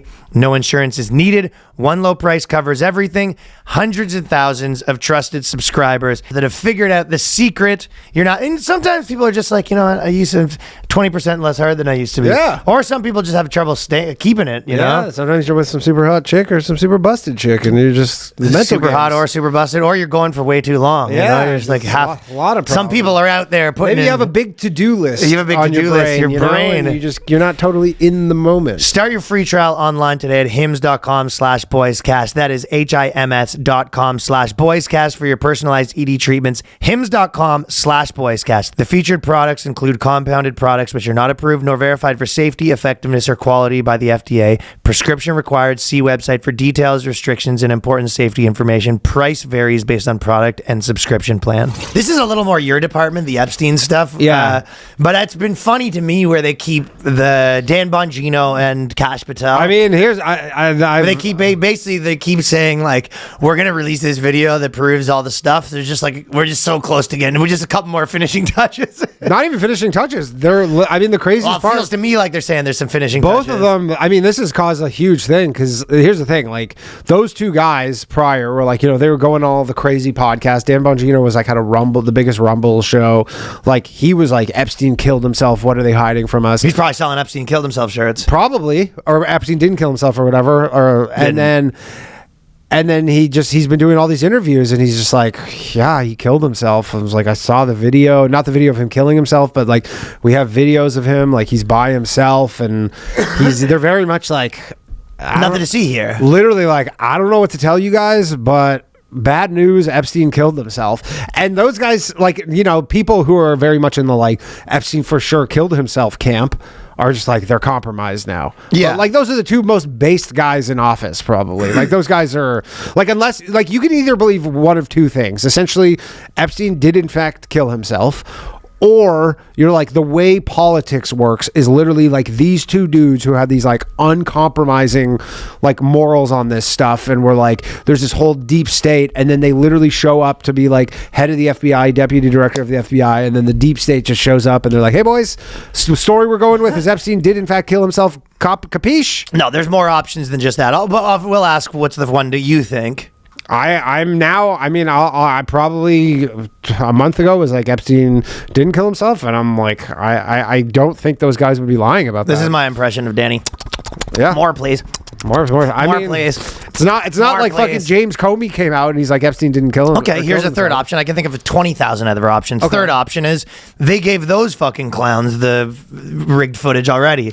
Well, okay. Well, you're saying that there is just... They weren't even getting the good stuff to begin with. Yeah, you're saying... But, I mean, this is the... They sat them down for their IDF viewing. Sure. I mean, I guess you could say that. Their propaganda viewing. They go, here's the video of him. Look it. There's no one going in the room. And then here's all the footage. There's no footage. It's like they're not tech analysts to that extent. Well, there's all these files and stuff. I mean, I guess you could say, yeah. They could sit them down. They go, look, that's what happened. And then they go, oh, okay. Yeah, there is this crazy apparatus who's like literally above the FBI. Yeah, it's been so long. Like, you think they couldn't have potentially, like, created a new video? I'm sure they have. I'm just saying, there's other options on the table. I'm sure they have chain of custody stuff where they're like, I doubt they're like faking it all the way, knowing that, like, 5 years later. Well, Danny's eating it right up. Danny, but there is buongiorno. I mean, there is a potential that they got the information and they go, this is actually like, it is this giant conspiracy and this is so damaging to the nation and like all this shit, where they go, we're just going to be like, but why can't they just be like, we don't know. I don't know. It's just inconclusive, or there's no evidence. We didn't see any evidence that he killed himself, but there's not a lot of evidence or something, because they just keep going with the cameras were off. And yeah, I don't know. They keep like remember when they did the release of all the files and it was just like all kind of Well, that was nonsense. They didn't really. Yeah, the Epstein documents. They didn't really. Oh, and then like 6 months later, they're just like, oh, now we have a video. Finally, we just finally finished processing it. It was like, no, it was just we put the memory card in and we were loading the footage to another computer, and that, you know how that takes 9 months, right? Sure. Like, whoa, what are they doing? And they go, there's video. Well, I guess they have What takes to, so long? They have to like go through all these documents and I guess redact anything that could like harm victims. That's what they're saying. Anyways, they're like, they have to redact all this stuff, and it's just a time-consuming process. The whole Epstein. What about the video? Files, The Epstein prison video. Well, that's what he said. Why is that taking 45 years? He said, yeah. Well, they weren't going to release it before these guys got in office. Now they're saying they're going to release it, but they're just like, there's nothing to see here. Well, then why don't you release it instead of in the time of saying that? Why don't you just release it? Yeah, I don't know. They keep saying we're just putting some polish on it. Again, if this was like anybody else, I would just be like, something's fishy here. I don't know Bongino as much as you. You're a Bongino head. I'm not a Bongino head, but I'm just like this. I know who he is, and I'm just like, for him, Dan Power, you say? I mean, there's nothing crazier in the world than for Dan Bongino to just come out right now and just be like, yeah, he killed himself. Like, that is the craziest thing. Like, everybody was expecting Dan Bongino to just be like, buckle up, motherfuckers. You're about to see some shit. I wasn't expecting that. Yeah, I mean, I guess. So, I'm never expecting that with anything. When they're like, oh, we have the scoop on JFK. You're just like, I'm not sitting there like, we're finally going to here comes the airplane. Yeah. Yeah, so anyways, I don't really know what to make of it other than... Obviously, out of all the main conspiracies, some of them are not true. Duh. Yeah. But... even if what you're saying is true, it feels like somewhere along this 3-year-long chain of events and, a broken telephone, the video and documents and, that something's easily could get, removed from the chain. Sure, something could get removed. And I mean, again, I guess, yeah, if there was a video, in fact, there was a video of him hanging himself and then someone just deleted it. And then they go, yeah, we just have him pacing around. Okay, if they're saying they have a video of him walking in, he sets up the thing, puts it around his own neck, hangs himself, it's like, explain to me why that is not out. No, they don't have that video. They have him like, yeah, of course. Well, that's the whole thing. That's the original conspiracy element. Is they're like, yeah, the video's like turned off. So what do they have then? They have him. No one walking in the room. They have him walking in by himself, and like they have like from what I understand, some external video of him like walking into a cell or something, and then but they don't have, or like I don't exactly know, but it's something like along those lines. It's like they have him like prior to him killing himself. I don't know, dude. I think that. So you think it's a big like Dan Bongino? I think that I'm gonna have to reach out to you in fall when I start making sweaters, so you can give me some of your wool. Yeah, I don't know. I mean, this is not... Shave your back and make me a sweater. This is not an expected turn of events. But again, I fully concede that That's Danny. there could be some deep state apparatus, which we know exists. We have a Batman. And they just covered it up. And so then now they're kind of poking around. They go, I guess there's nothing to see here, like from what we see. And yeah, maybe it was set up for them to reach that conclusion, for sure.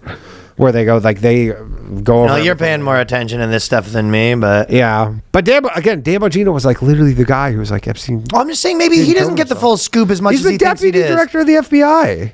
So he's like, that's like one of the highest positions in the nation. No, the highest position is the head of Israel. Yeah. Benjamin Netanyahu is the highest position in the nation, actually. If you want to be accurate. Let's go. Yeah, so Trump might pardon Diddy too. Yeah. Apparently 50 Cent was trying to get a hold of Trump to tell him not to. Dude, is Trump just not tapped in like that? Where they're just like, maybe party Diddy. He's like, maybe I would, maybe I wouldn't. He used to like me, now he doesn't like me anymore, this and that. And but if I felt like he was wrong, you're like, are you not paying attention to any of this? No, he's like, is he that? I mean, he does have bigger things to deal with. Yeah, but he's very involved in meme culture. He's tapped in. He's hanging out with Donald Trump Jr., who's like fucking online. Yeah. I'm just surprised that he's like not that tapped. I mean, that is also a crazy, like, I mean, I don't perfectly like understand this, but like that could be an issue for the trial where you're like, you're in the midst of a trial and the president's already saying that he will consider pardoning the person. What would be the issue? I don't know. Like, wouldn't that like something? I kind of know what you're saying. I can't think of any though. Like, that would just be something where you go, hey, this is. Well, they're sequestered anyway, so they don't know that. Yeah, but apparently they say they're sequestered, but like they always say like jurors always do end up like finding stuff out because you can still like I feel like it would be hard to people. sequester me. Yeah. You know what I mean? If you were like, oh yeah, you're sequestered for a month and a half, it'd be like, yeah, that's right. true. I'll still- Yeah, right. Yeah, I'll be a sapphire later tonight, fucking making it rain on them hoes.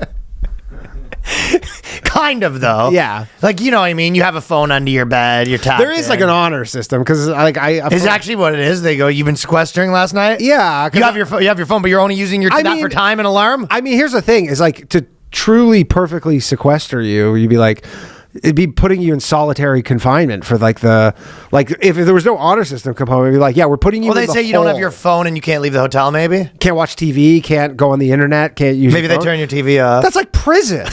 You're like literally, you're like, okay, so I'm in prison now for the next 2 months. I mean, they have to be. They can't say you're sequestered, but you have access to television. You watch the trial coverage. I mean, I don't know. Well, you can't talk to your family. You're like, I have 3 kids. I'm not allowed to talk to my kids for 2 months. Maybe you're allowed to talk to your kids. Yeah, I can't talk to my wife. I mean, you definitely can't be watching TV. I don't know. I don't know how exactly it works, but I'm like, we can maybe it find is out. where they just go, yeah, you're like, you make $13 a day and you're in the hole for, you just get 3 square meals and you can't leave your fucking hotel room. You know, that seems like pretty crappy. Well, I'm finding out right now. Okay. When you're sequestered as a jurist, your access to TV is limited and monitored. Okay. So you can, news channels are blocked. Okay. To avoid coverage. Entertainment only, like movies, sitcoms, Okay, and so you stuff can like watch- that. okay, so you can watch those you then. watch entertainment, but nothing current. What about a phone? TV watching is often supervised by the court staff. So you basically have like a guy in This your. sucks. Yeah, so you're in your. This is like literally, you're like, what did I do? You're in your bed watching like Top Gun, and the guy's sitting there, beside, like the fucking yeah, you just have the your like, bailiff is yeah, beside the bailiff you. is just beside you, and like you go, I'm gonna put on an adult film. You mind leaving the room? He goes, can do, Kimosabi. Just take care of your business. I'll just turn. Can you make turn the phone other way. calls? If you're sequestered, phone calls are heavily restricted. Personal calls may be allowed, but they're monitored, supervised. No discussing the trial. No calls, media law. So you're sequestered. Oh, so you're basically like you're in prison. yes. They basically put you in prison for being in a jury. yeah, that's the whole thing. Are you unaware of this? I was under the impression, like, yeah, I don't know. I didn't think it was. That's why they're always trying to make the trials speedier because they're like worried about the jurors. Oh, all right. Yeah, I don't know. I thought there was like you could still talk to people. I didn't know that they're like monitoring your phone calls like you're in jail. Oh, buddy. Someone's just listening to your calls. Yeah. It's not as- I mean, I know there is the element where like, you know, people like defendants or whatever will like, you know, they'll try and get a hold of jurors to bribe them. So it's like obviously you have to mitigate Bribe them that. or threaten or them. threaten them or threaten their family and stuff. So you have to mitigate that. That would suck if your family's getting threatened and they're I like, know. I can't get a hold of him. Dude, that always makes me like. It always seems crazy to me that in like so many cop shows and movies, it's just like anytime they find like a witness to testify against these like crime organizations, then they get murdered, and then they go try to find another one. You're like, why would anyone agree to Well, this? that's the point, right? I know. 'Cause you have the last guy. But who's you on think the cops should be like their entire life should be like protecting these witnesses? Yeah. It's like they should put more effort into that. You think so? Yeah. Yeah. But hey, man, I guess it's hard. I mean, if one witness gets killed, you're like it's blowing up your spot. Yeah, but if you're the defendant and you just get one witness killed, you go, we're good to go here. We're good. Yeah, put the fear Golden. in God. Yeah, Fear yeah, of God. Yeah, so. Dude, the fucking can Democrats save themselves by spending $20 million on speaking with American men has probably been my favorite. This is, ladies and gentlemen, this is our top story for the week. The Democrat Party's dropping 20 mil. 20 mil. It's actually been probably my favorite thing. Yeah. The idea. So when all your favorite micro influencers start all of a sudden being like, Democrats are fucking sick, right? They got the check. that's a good point. Just so Yeah. you know, when all your favorite accounts of like 20,000 followers are starting. But their to be whole like, thing is they've admitted that like men don't really fuck with them, and they keep saying that like men see them as kind of like weak literally or whatever. no one fucks with them, dude. Today, Karine Jean-Pierre or whatever, she was that Haitian girl who was like Trump's press secretary. She just announced she's like, I'm leaving the Democratic Party or whatever, and she's got a book. Everyone's getting out of there. Good. Yeah, it's like, dude, it's literally like a sinking ship. Like everyone's like, she's like, I'm an independent now. Like I realize like being part of a party like strictly is like not a good idea. This is what I was kind of thinking too when you watch what they're doing, because the whole thing. Dude, Biden was threatening to kick Jake Tapper's ass. dude. Do you have to get involved on Tapper's side? Dude, I might have to defend the tap man. I might have to do some fucking damage to Biden to stay away from a boy like that. But He threatened to turn the tap off? yeah. Dude, literally fucking Biden, they like asked him something and he's like, I'll beat the brakes off that guy or something. Like, Wait, Trump said that? no, Biden said that Biden said about he's going Jake to Tapper. kick Tapper's ass? Yeah, because of the book or whatever. fuck? Yeah, like he basically he was at some event and he basically like threatened Jake Tapper. He's so old. He's so old. He's like 82. He has like fucking metastatic cancer right now. That Like, is he's a like, pretty funny thing, though, for like a man that old with cancer, and they're like, "Hey, this guy wrote a book that said that like they covered up you being too old," and you're like, "Where is he? You bring him in right now. You see what's what, you know." beat the malarkey right out of him. Fucking It's crazy, but he's like literally he's threatening violence against Jake Tapper now. Like that's where we're at in this cycle. Well, they have a tough job because their whole thing is they spent the last 8 years being like men are fucking Nazis. Sure. You know what I mean? Yeah. Every man's like alt-right, all the whole thing. And it does suck for them to have to fucking swallow that and be like, actually, like men are fucking, we need you. Yeah, hey, you're sick again. That is crawling back tail between your legs. Like, they're like it's a rudderless ship. Like literally they have like their only real strategy at this point for the Democrats is Trump just absolutely fucking up so bad where they go, hey, remember us? I We know. didn't fuck up that bad. And if he doesn't, then they're like, all right, we got nothing. Also, if they might not have had to do this humiliation ritual if they just had ran someone slightly more popular. Like, you know what I mean? Sure. Because it would have been such a blowout. Like if they just had a primary. I mean, honestly, if they had a primary, Gavin Newsom, and you go, he's the president now. So they come up with the thing. It's called SAM, which is Speaking with American Men. The group intends to study and engage with niche communities popular with young men, different races and backgrounds, including in forums and spaces focused on video games, cryptocurrencies, fitness, DIY videos. Basically all of the fucking areas that they were just like, do not go in there. Now that imagine you spend the last 6 years being like, those people right there in that little area, stay the fuck, they're poison, and now you're just like, hey, my new assignment is to go make them like me, and you have to go, what's up, guys? Like, No, you're literally at the gym and you're just like some random. You go, you're doing bench press. You go, hey man, can I get a spot? And you're just fucking putting it up. He's on top of you, being like, Democrats are pretty sick, huh? Yeah. What? What's this about? And he goes, I work for the party. Yeah. See, I see it the other way around, where they're kind of like, you know, they have, because their whole team's like women gays, right? Yeah. So they have these like women, Ugly women and gays. definitely. That's the problem. That's a big Beat. problem too. Yeah, beat chicks. beat chicks and Yeah, it's like it's not like you go like, oh, we got all the hot ones. That'll help us, which it will. yeah, just some beat They chicks lost and all the hot gays. ones. So many gays. Yeah, so many gays. Do you ever see those pictures? It's just like fucking gay after gay. Yeah, I mean, that's what they're up to.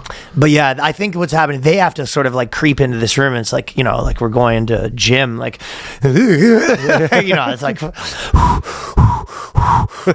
and they go in, they're sort of like, you know, have their thing to the wall. And then they're sort of like, what did you learn? And they come back and they're just like, for the messaging, like, I think we're going to say gay more, you know, retarded. And they're just Yeah, we're like, calling stuff gay more. I think that's what they're going to do. Like, Ooh, that's you kind know, of a problem. No. I think their person's yeah. They're gonna come back and be like, "All right, sup, retards."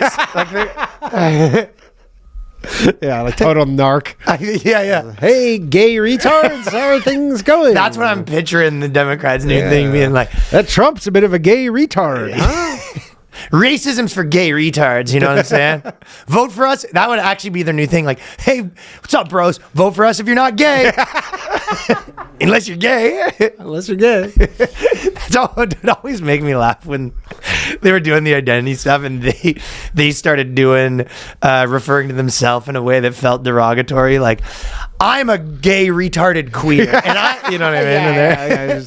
As a Taking all the words back. as a gay, no, I think that's what they're doing, because they're kind of reaching out to gamers and they're just like, I think men like slurs, and they're just like, okay, so what if we say no person is illegal and we change it to like beaners aren't illegal? Like we try to like add some slurs in there.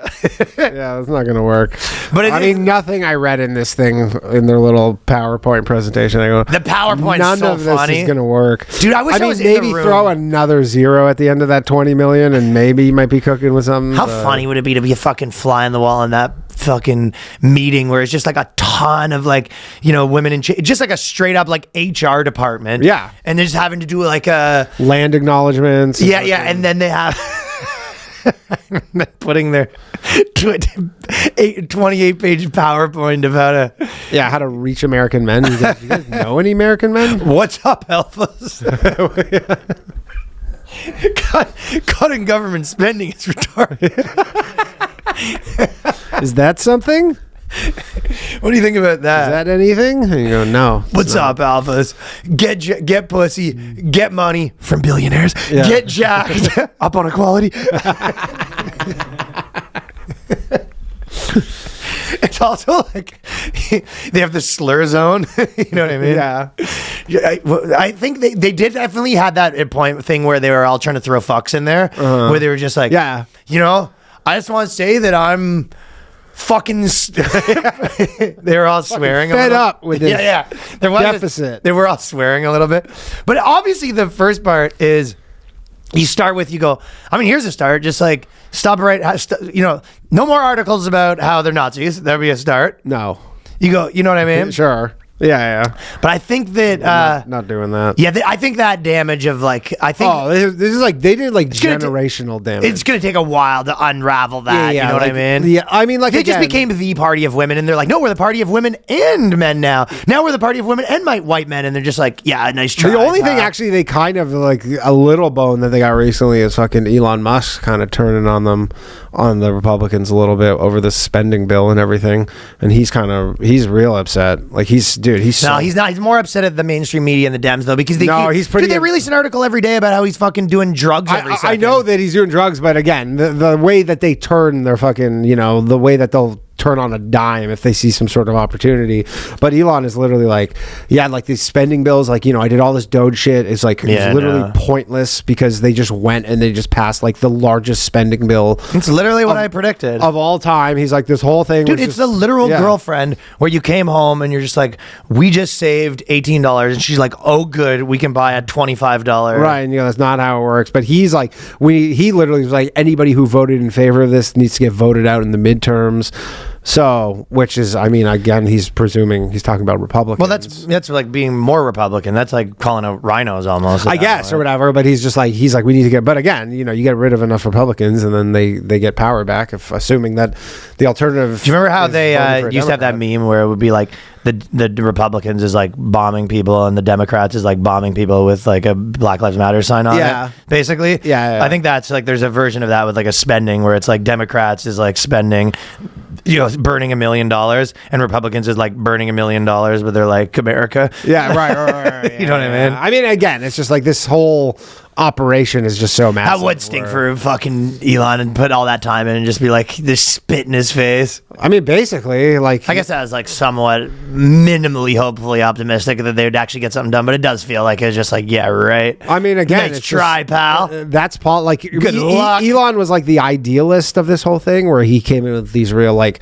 you know, out of the box, like, ideas. Dude, people come out of government just black and blue. No, literally, he's just like, yeah, this mechanism is just like he had a literal black eye. Literal unbeatable thing. You're like, this thing is just set up to just literally spend more and more money. You just come out dizzy, dude. Yeah, the only thing you go into government with all these ideas, you just come out fucking dizzy. Yeah, the only thing that could maybe work, which is Scott Besson, who's like the head of the Treasury or whatever. He's like, we can hit, like, his plan is literally like, yeah, we're going to be spending all this money. I know it seems like a lot or whatever, and obviously it keeps going up, but like, he's like, we can actually outgrow this. That's always been the plan. Yeah, that's always the plan. I know, but that's what he's like. Maybe, you know, we're doing some. Oh yeah, that's your girlfriend saying maybe you make more money and we won't have a problem. Yeah. It's like, But what do you mean? like, we're broke. It's like, we're not broke. You just need to make more money. you just need to make more money. Problem solved. Right. So the only difference is like they are actually doing some like pretty out of the box things for the federal government. So, but again, it might not work at all, and then you go, we're actually worse off than had the Democrats been in power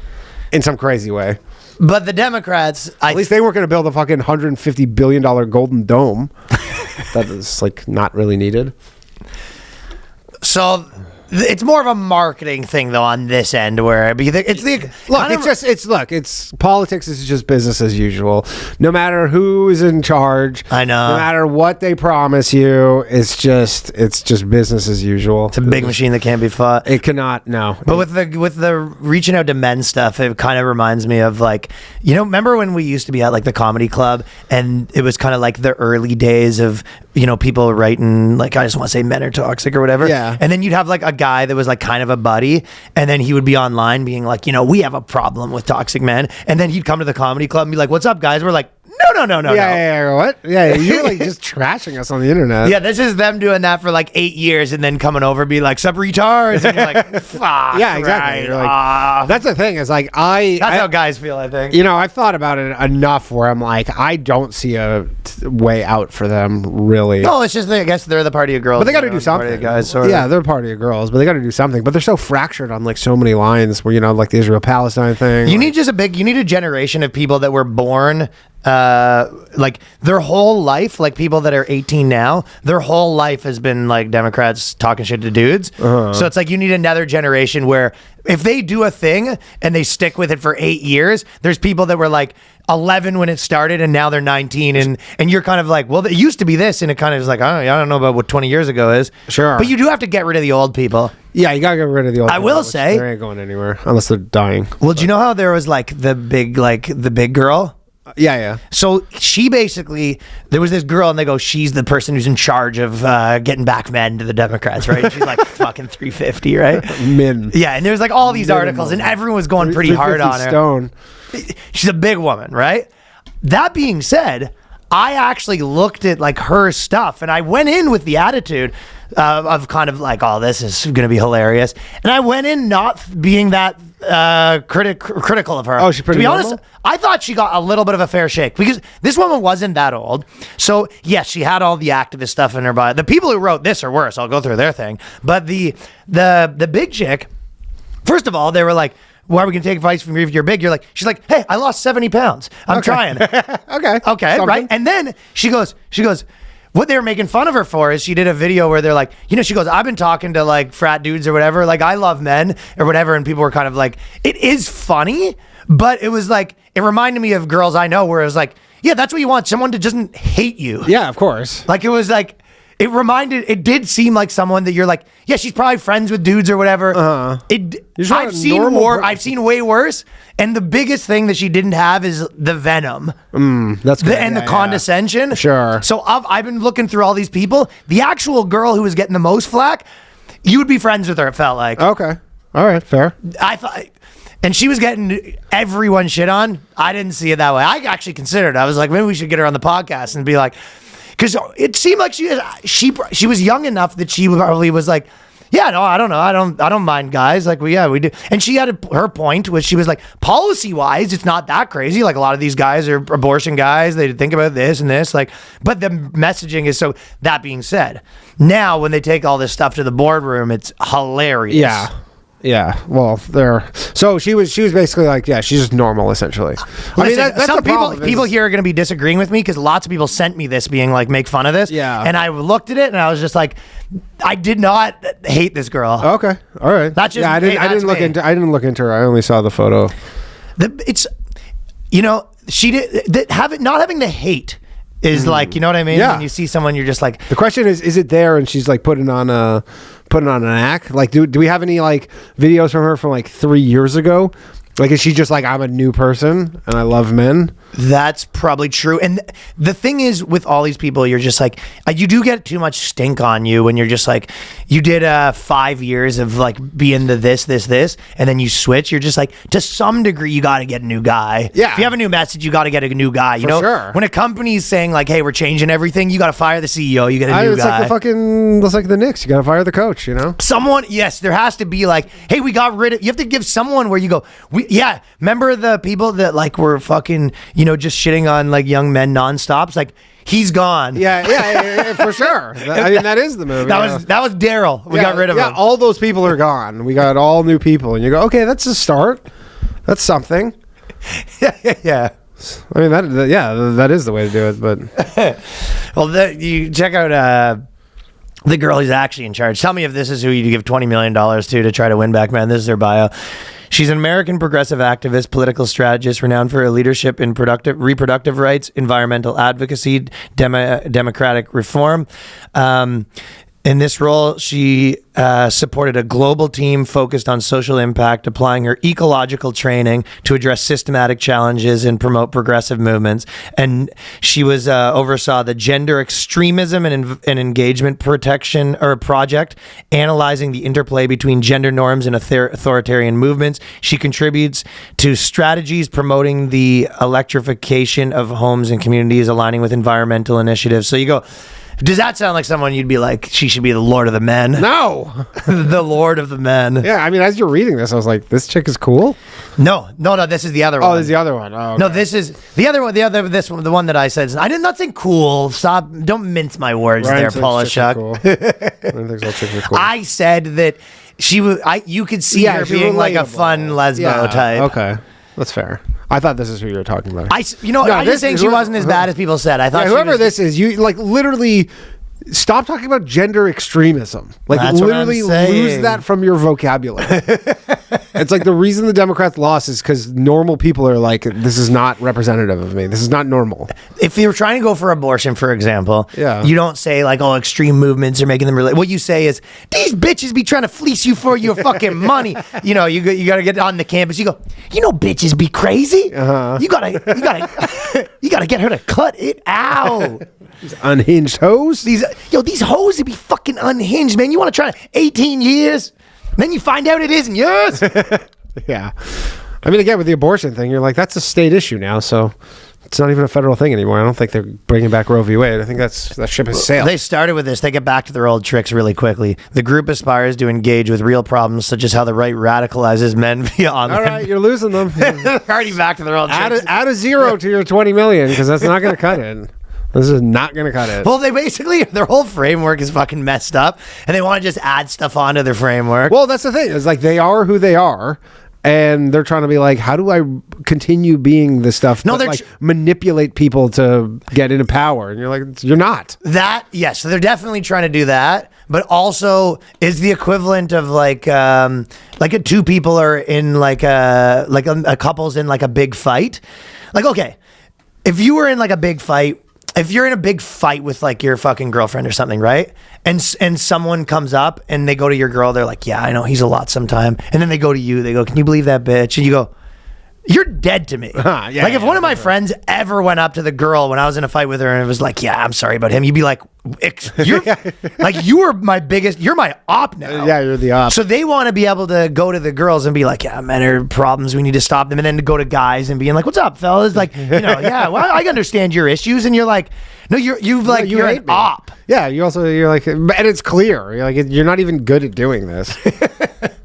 You released a PowerPoint with your whole, like, this is like, you're like a villain, and you're like, you have your master plan. You go, you probably shouldn't release your PowerPoint about your master plan on the internet. Like, I thought that was weird too. Yeah, it says on it like not for public consumption, so I guess maybe it got leaked. You're like, yeah, this is. I mean, it's not a good look. But you know what I mean? Their whole framework of all the victims and all that stuff is just like a broken framework. Yeah. And then on top of that, they're kind of like, why don't we add men in? You're like, okay, so what group isn't in? You go, every single group's in. You go, so wouldn't it track that you just be like, okay, then there is no special groups? Would be the more thing and you treat individuals? You go, no, we're keeping all the groups. We're just adding more groups. We're just adding more groups. And you go, is there a hierarchy? And you go, absolutely. yes, absolutely. Who's on the bottom? Yeah, you go. White men. You go, no, but you don't understand. No, you don't understand. We're like in your corner, though. And you guys have had it good in for some so long. abstract sense. slavery.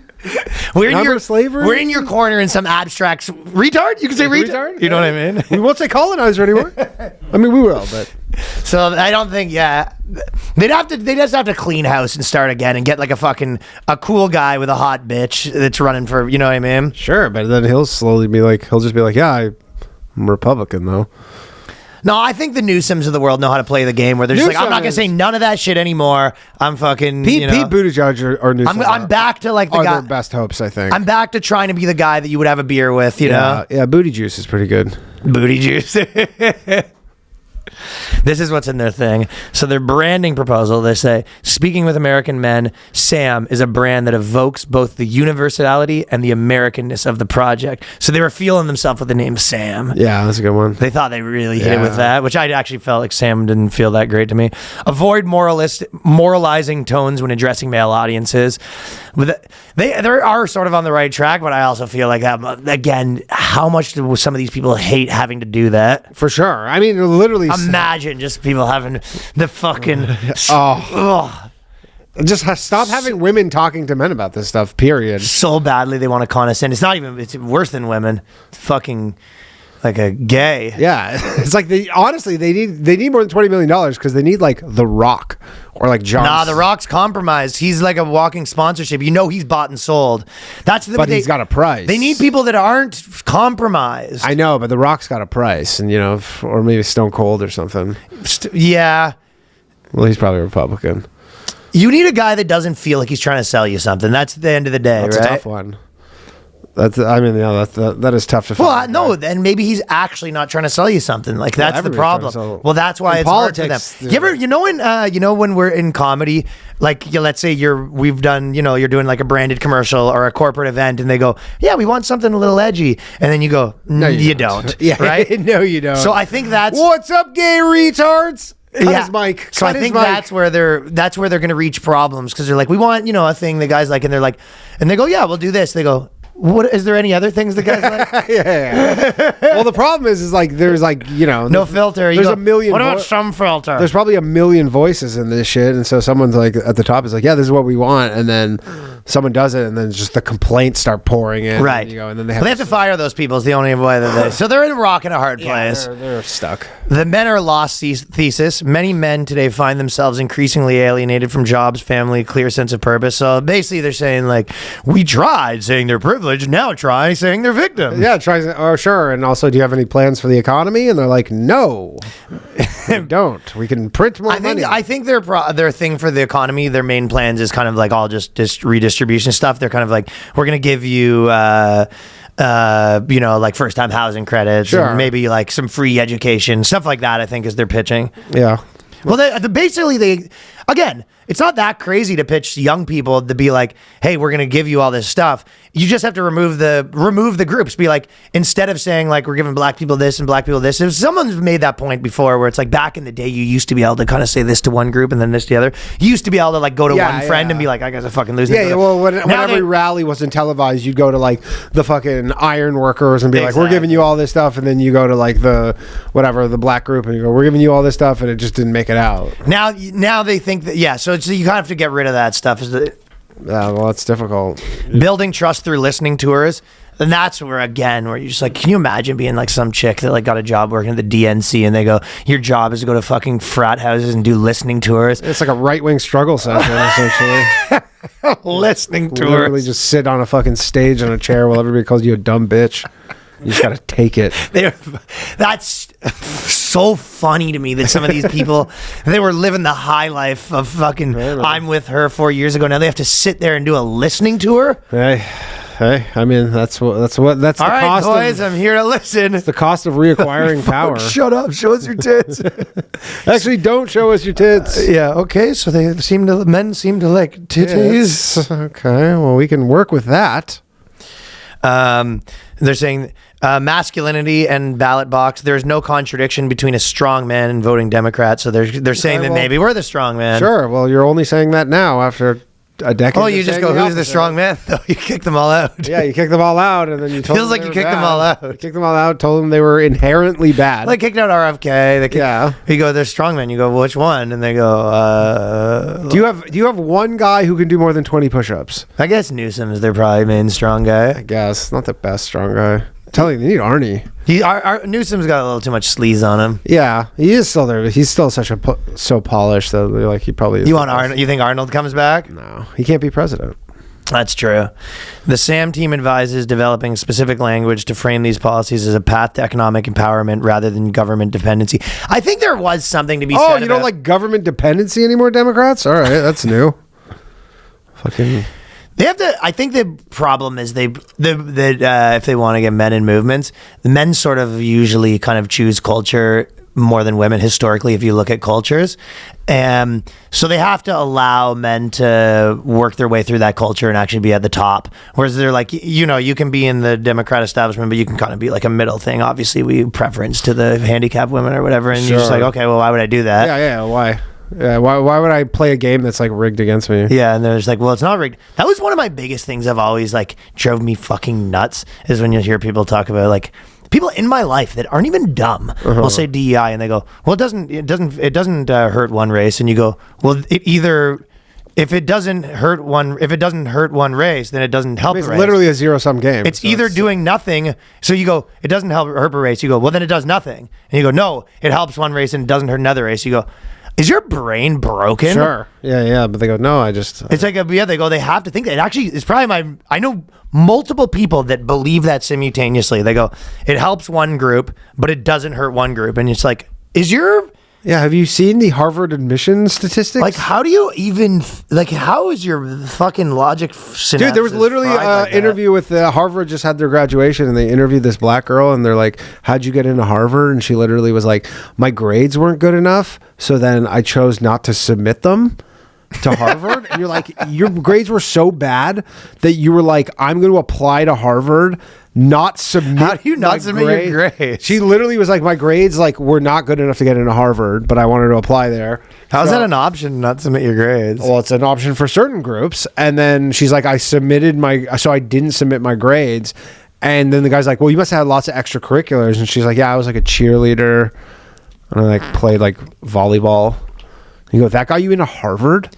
Without your grades? Literally, she goes, my grades would have been an instant disqualification.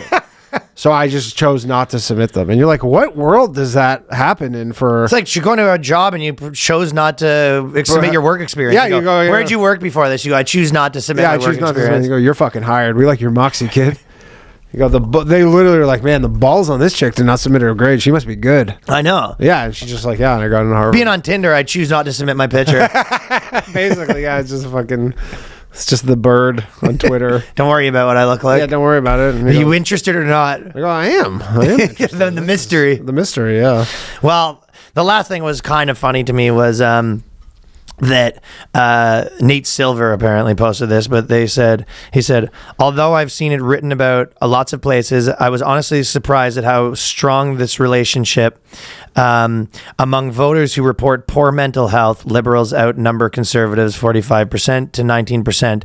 Among those who report excellent mental health, conservatives outnumber liberals 51 to 20. So the young men the Democrats have trouble with aren't necessarily the ones who've been captured by conservative manosphere who are looking for a helping hand. It's those who report relatively high mental health that see Democrats as being too neurotic or too constraining to their opportunity to compete and reap the rewards of their work. But the Democrats are the party of the mentally ill. Right, but their pitch to some degree is there's all these lost men that are a mess that end up in these spaces, but the actuality is that's more the ones the men that are they Democrats are more of a mental mess. Yeah, the Democrats literally are we have all these crazy positions, and they go, come on over here and share if you're nuts and have these insane positions, or you're also 18-year-olds period. You should be able to be an 18 and go try out being a communist, and then go try out being this, and you know some of these guys get fucking deep into red pill shit or deep into fucking Israel or whatever, and then then they get a job, and then they're just you're supposed to be able to figure out those things, you know what I mean? Yeah. And they're just well, you can't figure out that one, right? Yeah, that's the one that's forbidden, and that's the one I want to do then.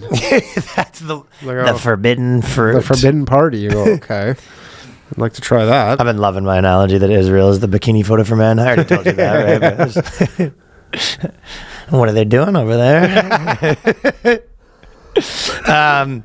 Well, at least I will tell you this. They're admitting that men and women are different, so that's a start. There is such a thing as men and women.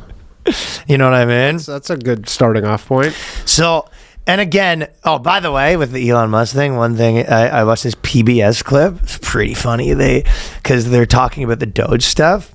And basically, when they talk about it, they go, Their new kind of way that they describe it, and I think Bono said this on Rogan too. Their whole thing is like how many people he murdered. Yeah, how many people he killed. Yeah, because they're just like, well, they got rid of this stuff and that murdered this many people, right? And then they basically, the guy on PBS is saying basically it's like, there's Pol Pot and then there's Himmler and then I guess America has their Elon Musk right now who's killed just as many people. So he said Elon Musk is Pol Pot. That's amazing. He goes, yeah. He said government spend doing any slashes to government spending your Pol Pot. So crazy. I mean, I get that, like, obviously countries have various levels of like economic abilities, but like some of these people that they're referencing that he killed were like, yeah, they were on some drug that cost 2 cents a day, and then America. Yeah, why don't you go buy some? Yeah, you go. Why don't you guys literally are so broke? You can't keep someone alive for fucking $70 a year. Yeah. Why doesn't the CEO of that company who makes fucking $500,000 a year, why doesn't he give up some of his salary? Yeah, or whatever. You're like, you guys literally, like, I get you're some fucking African nation that's like very poor, but like you guys can't come up with 2 cents a day to like keep a person alive. It's like, it's not worth it. It's like, it's America's responsibility.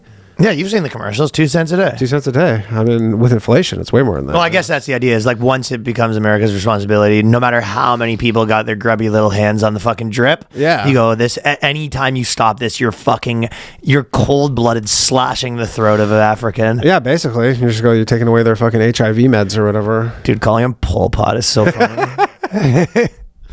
NPR is really just speed running their way to losing all their funding, huh? With shit like this. Oh fuck like, yeah! Like, dude, if you maybe it's because of that. That's why they have but such if a you were boner for NPR him. and you're like, yo, we're like on the chopping block here for all this federal funding, and then you're like, maybe there's some editors like maybe just stop calling him Pol Pot. Stop doing that. Why are we antagonizing the person that's threatening to end our livelihoods?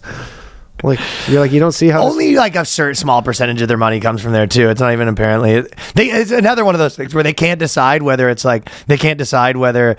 Elon Musk barely did any cuts or he murdered half the world with his cuts. Yeah, I know. Which one is it?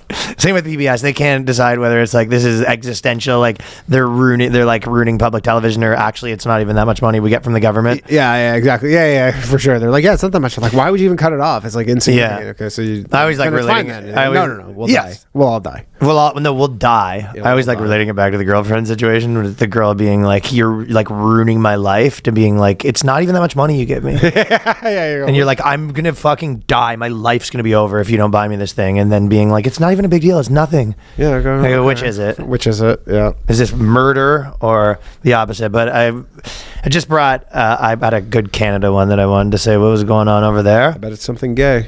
I bet it's something gay. It's kind of the opposite of gay, actually, if I'm being completely honest, because Toronto officials in 2025, this is what they're up to, where at least the Democrats are like, men and women are different, potentially, like, maybe these guys should be spoken to. We at least admit we have a problem. Some of that stuff was fucking too much.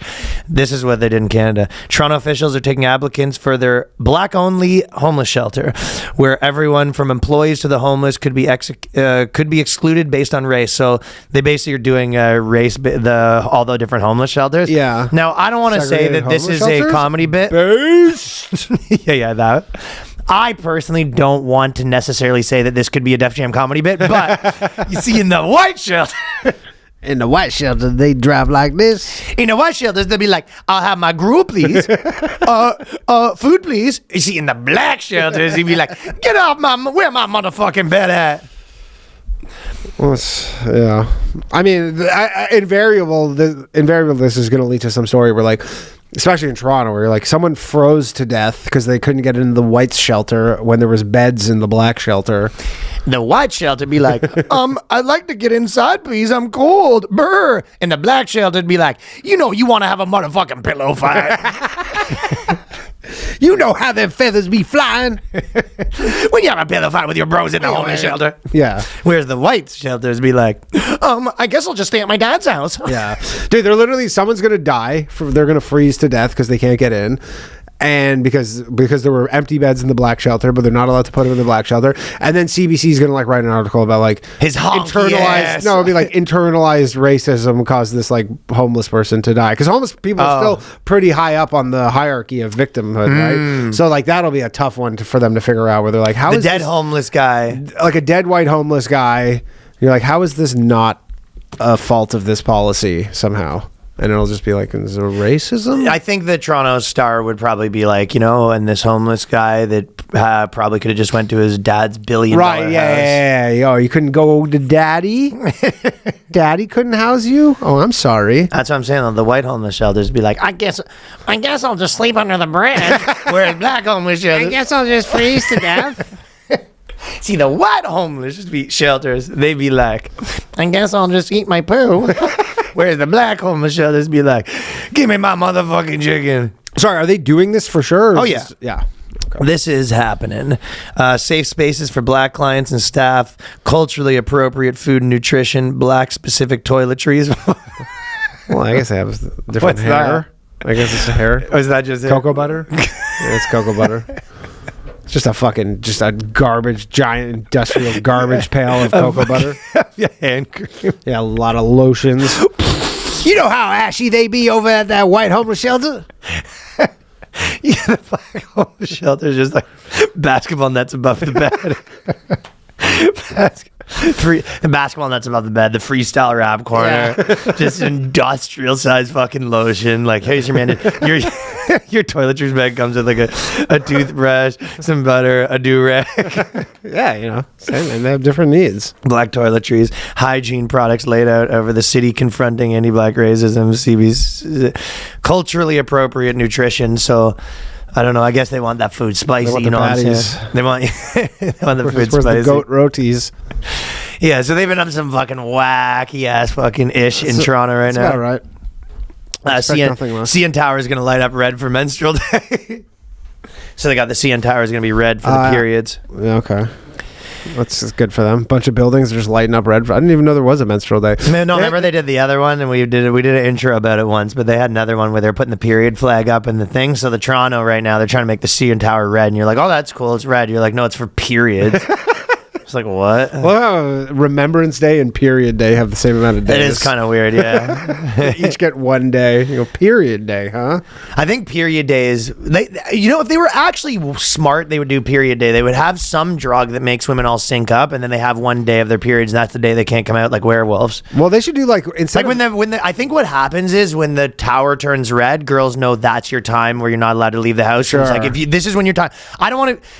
It's period day. That's when you do your period. Yeah, I'd be in favor. And if you can't sync up with the period day, that's on you.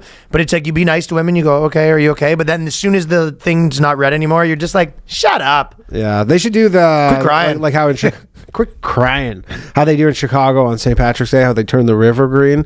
They should turn Lake Ontario red instead for one day. That is pretty funny. There's tons of dye in Lake Ontario. Yeah, just turning the river red for periods. Period day. Be a little more costly, I'm sure, but hey, man. Do you care or do you not care? When lacking funds for pads, tampons, and menstrual discs, gender diverse people are held back from fully participating in school, work, and social activities. I feel like period things are easy to come by. Yeah, I was going to say, Justin Trudeau, I'm pretty sure, has a fucking pads in every men's and women's room in Canada. I'm pretty sure it's everywhere you go. Like, even you didn't even know they were there. Like, you go to your own attic and you pull the cord to get up to the attic, and then all the period pads come down. They just put them everywhere. And honestly, this might sound, again, I'm not a woman, so this might sound stupid, but like, yeah, if you're in a pinch, can you not just like grab some toilet paper and just kind of ball it up? Yeah, I think so. Yeah. Like, is that like literally like if you were in an absolute pinch, you go, I can't find a pad, and you just duct tape it. Can't red green style, but you just take some toilet paper and you put it here and you sort of like duct tape it. Yeah, and then you get a free wax out of it. You get a free wax of the whole thing, so this is. But again, everybody. And someone in the comments, maybe there's a woman, and they're like, maybe the flow's too much or something. But like, is there not an amount of toilet? You don't understand the flow that I'm dealing with. Yeah, like, is there not an amount of toilet paper you can just kind of jam in there, shove in your pussy? Yeah, and just in and around. And this is you giving the speech to the class, and then the principal comes in like, you're Danny, can I have a word? I know that you're only the substitute health teacher. That was very insensitive. Okay, not everybody has access to toilet paper. You go, what? The toilet paper shortage? That's great. Danny taking his substitute day of the gym class, teaching the girls like, all right, ladies, we gotta tell about periods. Like, you're supposed to put a pad or some shit, but honest to God, couple tissues should probably do it. Yeah, just fucking nut up and just grab some tissues. Nut up or shut up. This is Polish Shucks class. All right, dodgeball time. St. Louis has one for the boys. St. Louis Sheriff's Office requested signatures to reduce gossip. Oh. No more gossip. It is pretty funny that the entire police force is just like We're all a bunch of chatty Cathys over there. a lot of chatty Cathys, and they're trying to put a stop to it. The new policy prohibits speaking negatively about coworkers, spreading rumors, and sharing private information. I mean, sharing private information seems... I don't know how you're going to stop gossip. This seems like fucking... Yeah, you're not stopping gossip. I mean, what's the creating- penalties? Well, you're creating a police state at the police office. Well, I guess it's to be... Penalties are strict, man. You don't know who to talk to, man. Yeah, they're turning into a little fucking communist, like KGB style. That's what I'm saying. The group channels, you can't trust anyone. Yeah, you don't know who the rats are. It's actually the opposite of For the Boys, but I think that I could go both ways. That it's funny. How bad was the gossip? Real bad, man. You don't even want to know. This is gossip for days. Couldn't tell anybody anything. The rumor mill was fucking going crazy over at this police station. It'd be funny if it was just one guy. Yeah. Like it was one chick that it was like they had all this rules and everything. It's really just like Kathy can't keep her mouth Yeah, she shut. just cannot shut up. She's just fucking... I mean, again, spreading rumors, but it's like, is that illegal? Yeah. Certainly... And shitty. then the last of my wacky laws that are happening, they're giving trans people extra breaks to adjust their underwear. The NHS LGBT group suggested. And by the way, this is probably some of these groups that are getting some of that Elon Musk money, so more people he killed. Yeah, with their... They said that the NHS Hospital Trust drew up plans to give trans people extra breaks How because many extra breaks are we talking about? well, they need a lot of extra breaks because they have to adjust their dicks. Which, by the way, me too. Yeah, hey, man. Especially if it's starting to get hot outside, as you know, your underwear starts bunching up. It's funny though that they make the new rule saying trans people need extra breaks because they're always adjusting their dick, and then like every 5 minutes, like gonna need a break, and Yeah. you just know exactly what they're doing. Yeah, there you go. Yeah, my dick popped out again. Yeah, this is what like funding is going to these organizations to be like trans people need more breaks because they always have to adjust their dick. Just start smoking.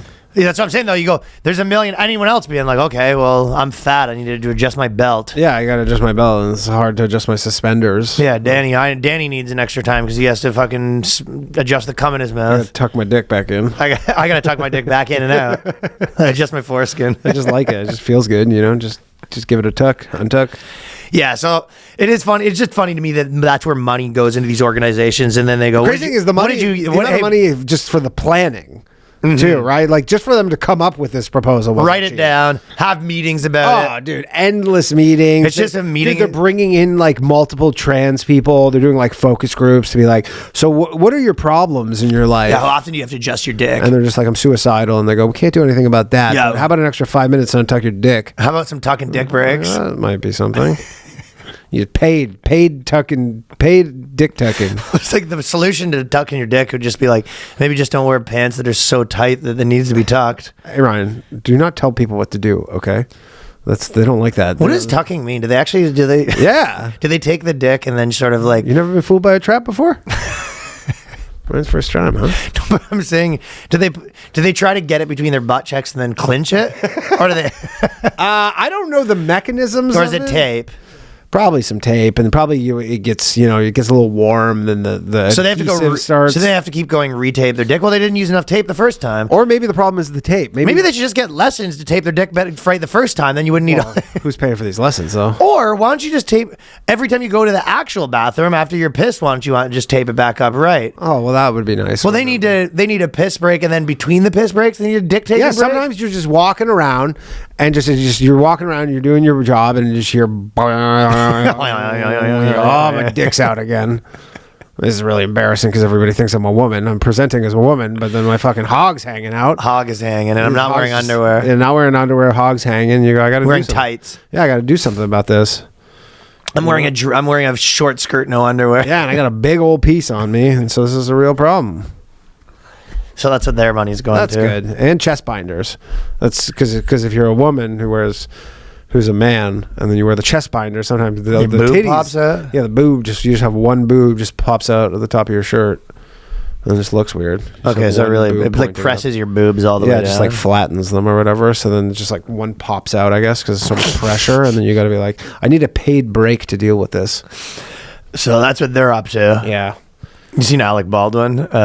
He's basically He's basically everyone's saying he's like a puppet or whatever, and then he tried to get in front of it and did a video where he pretended to be a puppet and he had like puppet makeup on, and his wife was holding strings above him, like operating him like a puppet, like as if, haha, I guess everyone's saying our puppet, look at us, as if, or whatever, and everyone was just like, dude, what are you doing, man? Dude, get off TikTok. You This is not your fucking area of expertise, man. I know. Like, you're a TV movie guy. This is not great. You don't need to be on TikTok. I know your wife forces you to be on TikTok, and you got to do all these lip syncing trends and all this. Well, it's funny because he's just like, as if I'm a puppet. You're just like, was this your idea then? So you're telling me this was your idea? This was your idea. Yeah. This is your initiative to go. He goes, Hilaria, I got an amazing idea. Let's do this thing where I'm a puppet. And she goes, I don't know. He goes, I'm telling you, we should do this. Exactly. Ugh, man. So Musk has been up to some. Actually, there was a couple other weird little pride things. The first one, some kid got fired for a straight pride shirt. Oh yeah, some kid got suspended in some Ontario school for a straight pride shirt. That's, by the way, that is absolutely something I would have done when I was a kid. Straight pride? Oh, for sure. I would have been such a piece of shit. I would have shown up and I'd had a straight pride shirt on, and they go, "You can't wear that." I go, "No, this is my favorite band." Oh, I can't wear a band shirt? Exactly. Yeah, and they go, "No, it's insensitive." I go, "It's just a band shirt." And they go, The Straits. Yeah, the Straits. No, I'm a big Dire Straits guy. Yeah, exactly. It's a Dire Straits shirt. Money for nothing. And they go, "You can't wear that." I go, "Why not?" And I would just play so stupid. Like, I go, and they'd be like, because of gay pride. I go, "What's that?" What's that? I literally just like, you just play this absolutely. And they go, when you go, when two men, you go, what?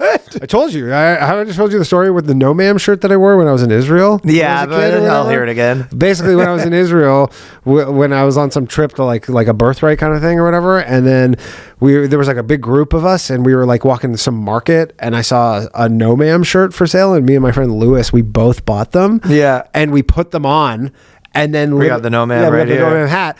And then literally, like, the guy running it was like some feministy like counselor was like, she's like, "You can't wear that." And I'm like, "Why not?" Yeah, I'll wear whatever. She's like, "You can't wear that." And then I was like, "I don't have another shirt." Like, I literally was like, "This is my only shirt." What do you want me to do? Go topless? All my shirts are dirty. And then this one Israeli guy who was working there was like, "Oh, no. The issue," we were walking around this like museum wearing them, and like they were like getting really pissed off because she was like real like feminist. She didn't like it. And then this one like Israeli guy was like, "Oh no," because like he's like, the issue is he's like in Israel, he's like, "Ma'am" is like the Hebrew word for like tax.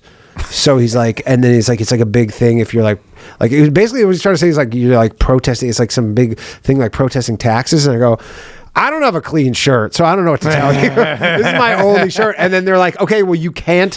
Is that true? I don't even know if it was true. I never looked it up, but that's what he was trying to tell me was like, mom or something was like, it was bullshit. I have a great bullshit detector. Let's see I was like, this is complete bullshit.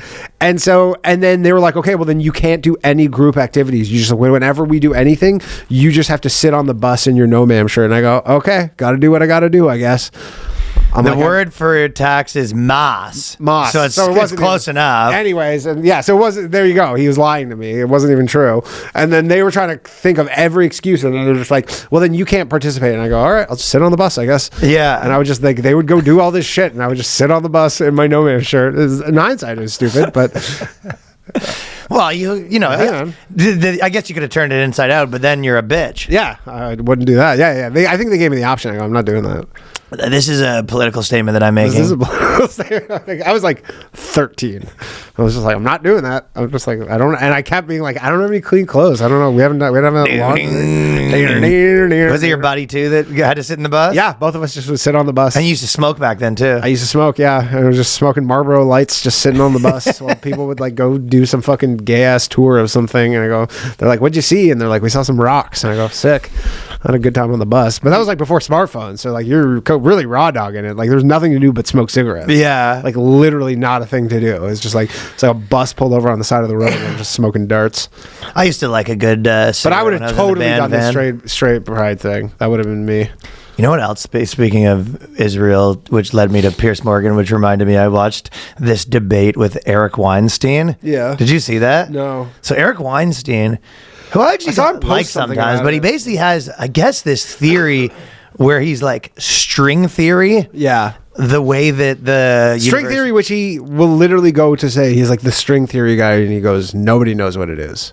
Yeah, so he basically says like it's like a scam kind of. Yeah. I don't even know if I was to guess, the best version of his article is that they started going down this path with string theory, but it has some problems, but no one will admit it, and it's got a bit of an emperor's no clothes situation going on, right? Okay.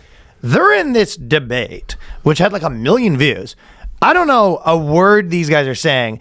Like, you have to, if you listen to this thing, I'm just like, it's crazy that like that's where debating's at now, where it's like they're legitimately like, and he's like, if you take the X45 for a dive, like, Yeah, they were like really in the weeds. I mean, he's like, you get it was so in the weeds. he's like, you get the top 10 string theorists in the world, and they can't even agree on what it is. Right, so you have these two guys arguing, and it was just kind of like, you're just like, I don't know, how would any of us know who's right? It's just like, it was bizarre to watch. I just want to know who's funding this. Who's funding all of you to figure out, like, what are you talking about? Because they're all like have academic funding, you know? They all have all these The grants, universities fund them? I guess, and they're just like, they're all just funding them to just dick around to just be like, to hopefully figure out what this is one day. I mean, I guess that is. Doesn't the for money a lot come of from the stuff. university, or does actually do the money, like, I know that, yeah, you can get like pharma grants or whatever, right? If you're doing there's some private money comes in, but how do you... This is the Google definition. the government giving money This for is that? the Google definition of string theory. String theory, a framework in theoretical physics, proposes that the fundamental constituents of the universe are tiny, vibrating, one-dimensional strings rather than point-like particles. He's calling cap on it. Yeah, he's going, that's not even what it is. I don't even know if that's his goes, point. yeah. His point is, dude, it felt like they were fucking with me when I was watching It says, this. these strings, which are far smaller than even quarks and electrons, are believed to vibrate in various modes, each mode corresponding to a different particle and fundamental force. All right. The string, apparently it says the string that they're talking about is actually the second smallest thing in the world. And the first smallest thing was... This is what they said in the... This is what Google's saying this. This is what Eric Weinstein and the other Okay. string theory said, guy. Right. It's the second smallest thing in the history of... There is one smaller thing in the world. And then the world is made up of there's only one thing that's ever been able to be smaller. It's never even been photographed. It can't be photographed. There's no magnification. But this is on Piers Morgan? Yeah, it's like it was just like an What was actual Piers Morgan at No, but it you know for? how the debates are always like Israel versus Palestine, Yeah, like yeah. you know, racism. It's all, and then it was surprised just this like did the the views, ins though. and outs of string theory. I'm surprised this did. I know, that's the what I'm saying. I'm views. just like, was everyone faking it when they watched this? Yeah, 'cause Is there that many people that are in fucking string Yeah, theory? you think Piers Morgan would be like, yeah, we're not getting fucking clicks on this shit. Even when you hear like the high end like history guys debate, you kind of know what they're talking about. This was mumbo This is, jumbo, like, my friend. Crazy theoretical. I guess there was some debate where they kind of like argue with each other, where they're like, "Oh yeah, well you don't even have your faculty business." I can't even imitate Oh yeah, it. here's the clip. This is the clip. Physicist absolutely humiliates Eric Weinstein on. No, Piers Morgan. the other guy was using less big words than Weinstein. Oh, okay. So Did he- that clip probably won't be that Did good. he absolutely humiliate him? Oh no, this is from. I have no idea who this is- humiliated this you. I is- didn't know what was happening. Oh, this is Sam Cedar. This is Sam Cedar responding to it. I guess people took their sides, but I was just like, I think anyone who's taking a side's lying because I don't think anyone knows what they're I talking don't. about. I mean, he even says, he's like, I'm one of these top string theorists. Don't even know what they're talking about. Who said that? Eric Weinstein. He's just like, they don't agree on what it even is. Right. Yeah. He goes, they really don't know. So I would listen to it. I go, yeah, I have no idea who's right. You know, you just pick a side, I guess, and root for it. Like it's like watching a sport that you've never seen play before. I guess. Yeah, I'm not watching it. Bizarre though. Oh, also that we'll do this over on the Patreon, but HuffPost did this. Basically, they have a new thing where they get like they get all these experts to come psychoanalyze Trump, like how to deal with your MAGA relatives without ruining relationships. According to a cult expert, they have a cult expert. Trump and Putin's Don't tell them that they're in a cult. Trump and Putin's relationship is on the rocks. We asked a couples therapist to weigh in, and they have another one. Trump's new post about Taylor Swift is so immature. We brought a child psychologist in. So they have this new thing they're doing where they bring all these like these professionals. and they try to like analyze him like he's the 3-year-old. But we'll go through that among many other They things. bring in any witches? Oh yeah, we have a witch one too. We have a witch article, but Patreon.com/theboyscast. New episode every week. So pop on over and see us there. We will. And I'll be in Calgary this weekend. Calgary this weekend. Me and San Diego. A couple weeks. We'll see you on the other side. Peace. Later.